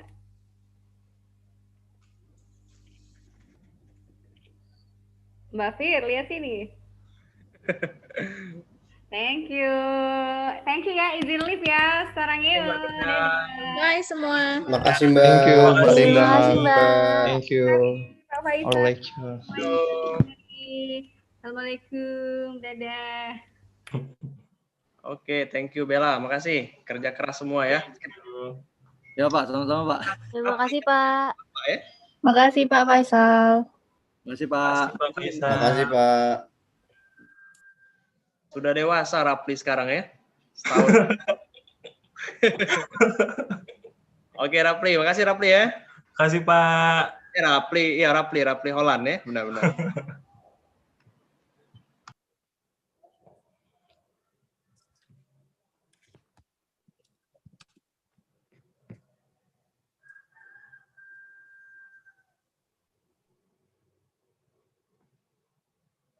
Panitia, nak foto dah. Boleh. Boleh, Tunggu, kita tunggu, tunggu. tunggu. Bentar. Untuk peserta jangan lupa isi daftar hadir ya, untuk mendapatkan sertifikat seperti biasa. Link ada di kolom chat. Adele, it's your turn.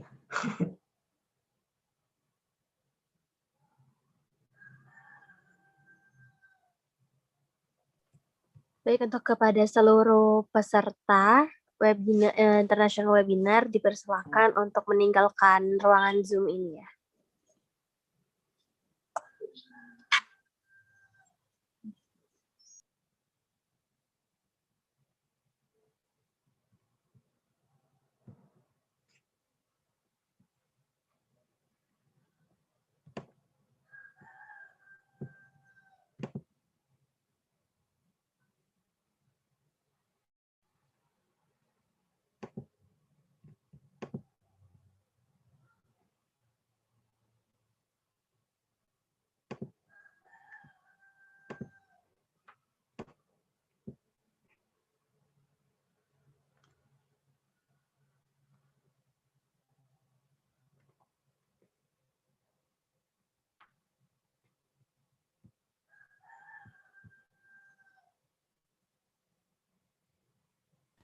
Untuk teman-teman peserta udah bisa untuk meninggalkan room Zoom karena acara kita udah selesai. Terima kasih teman-teman udah partisipasi.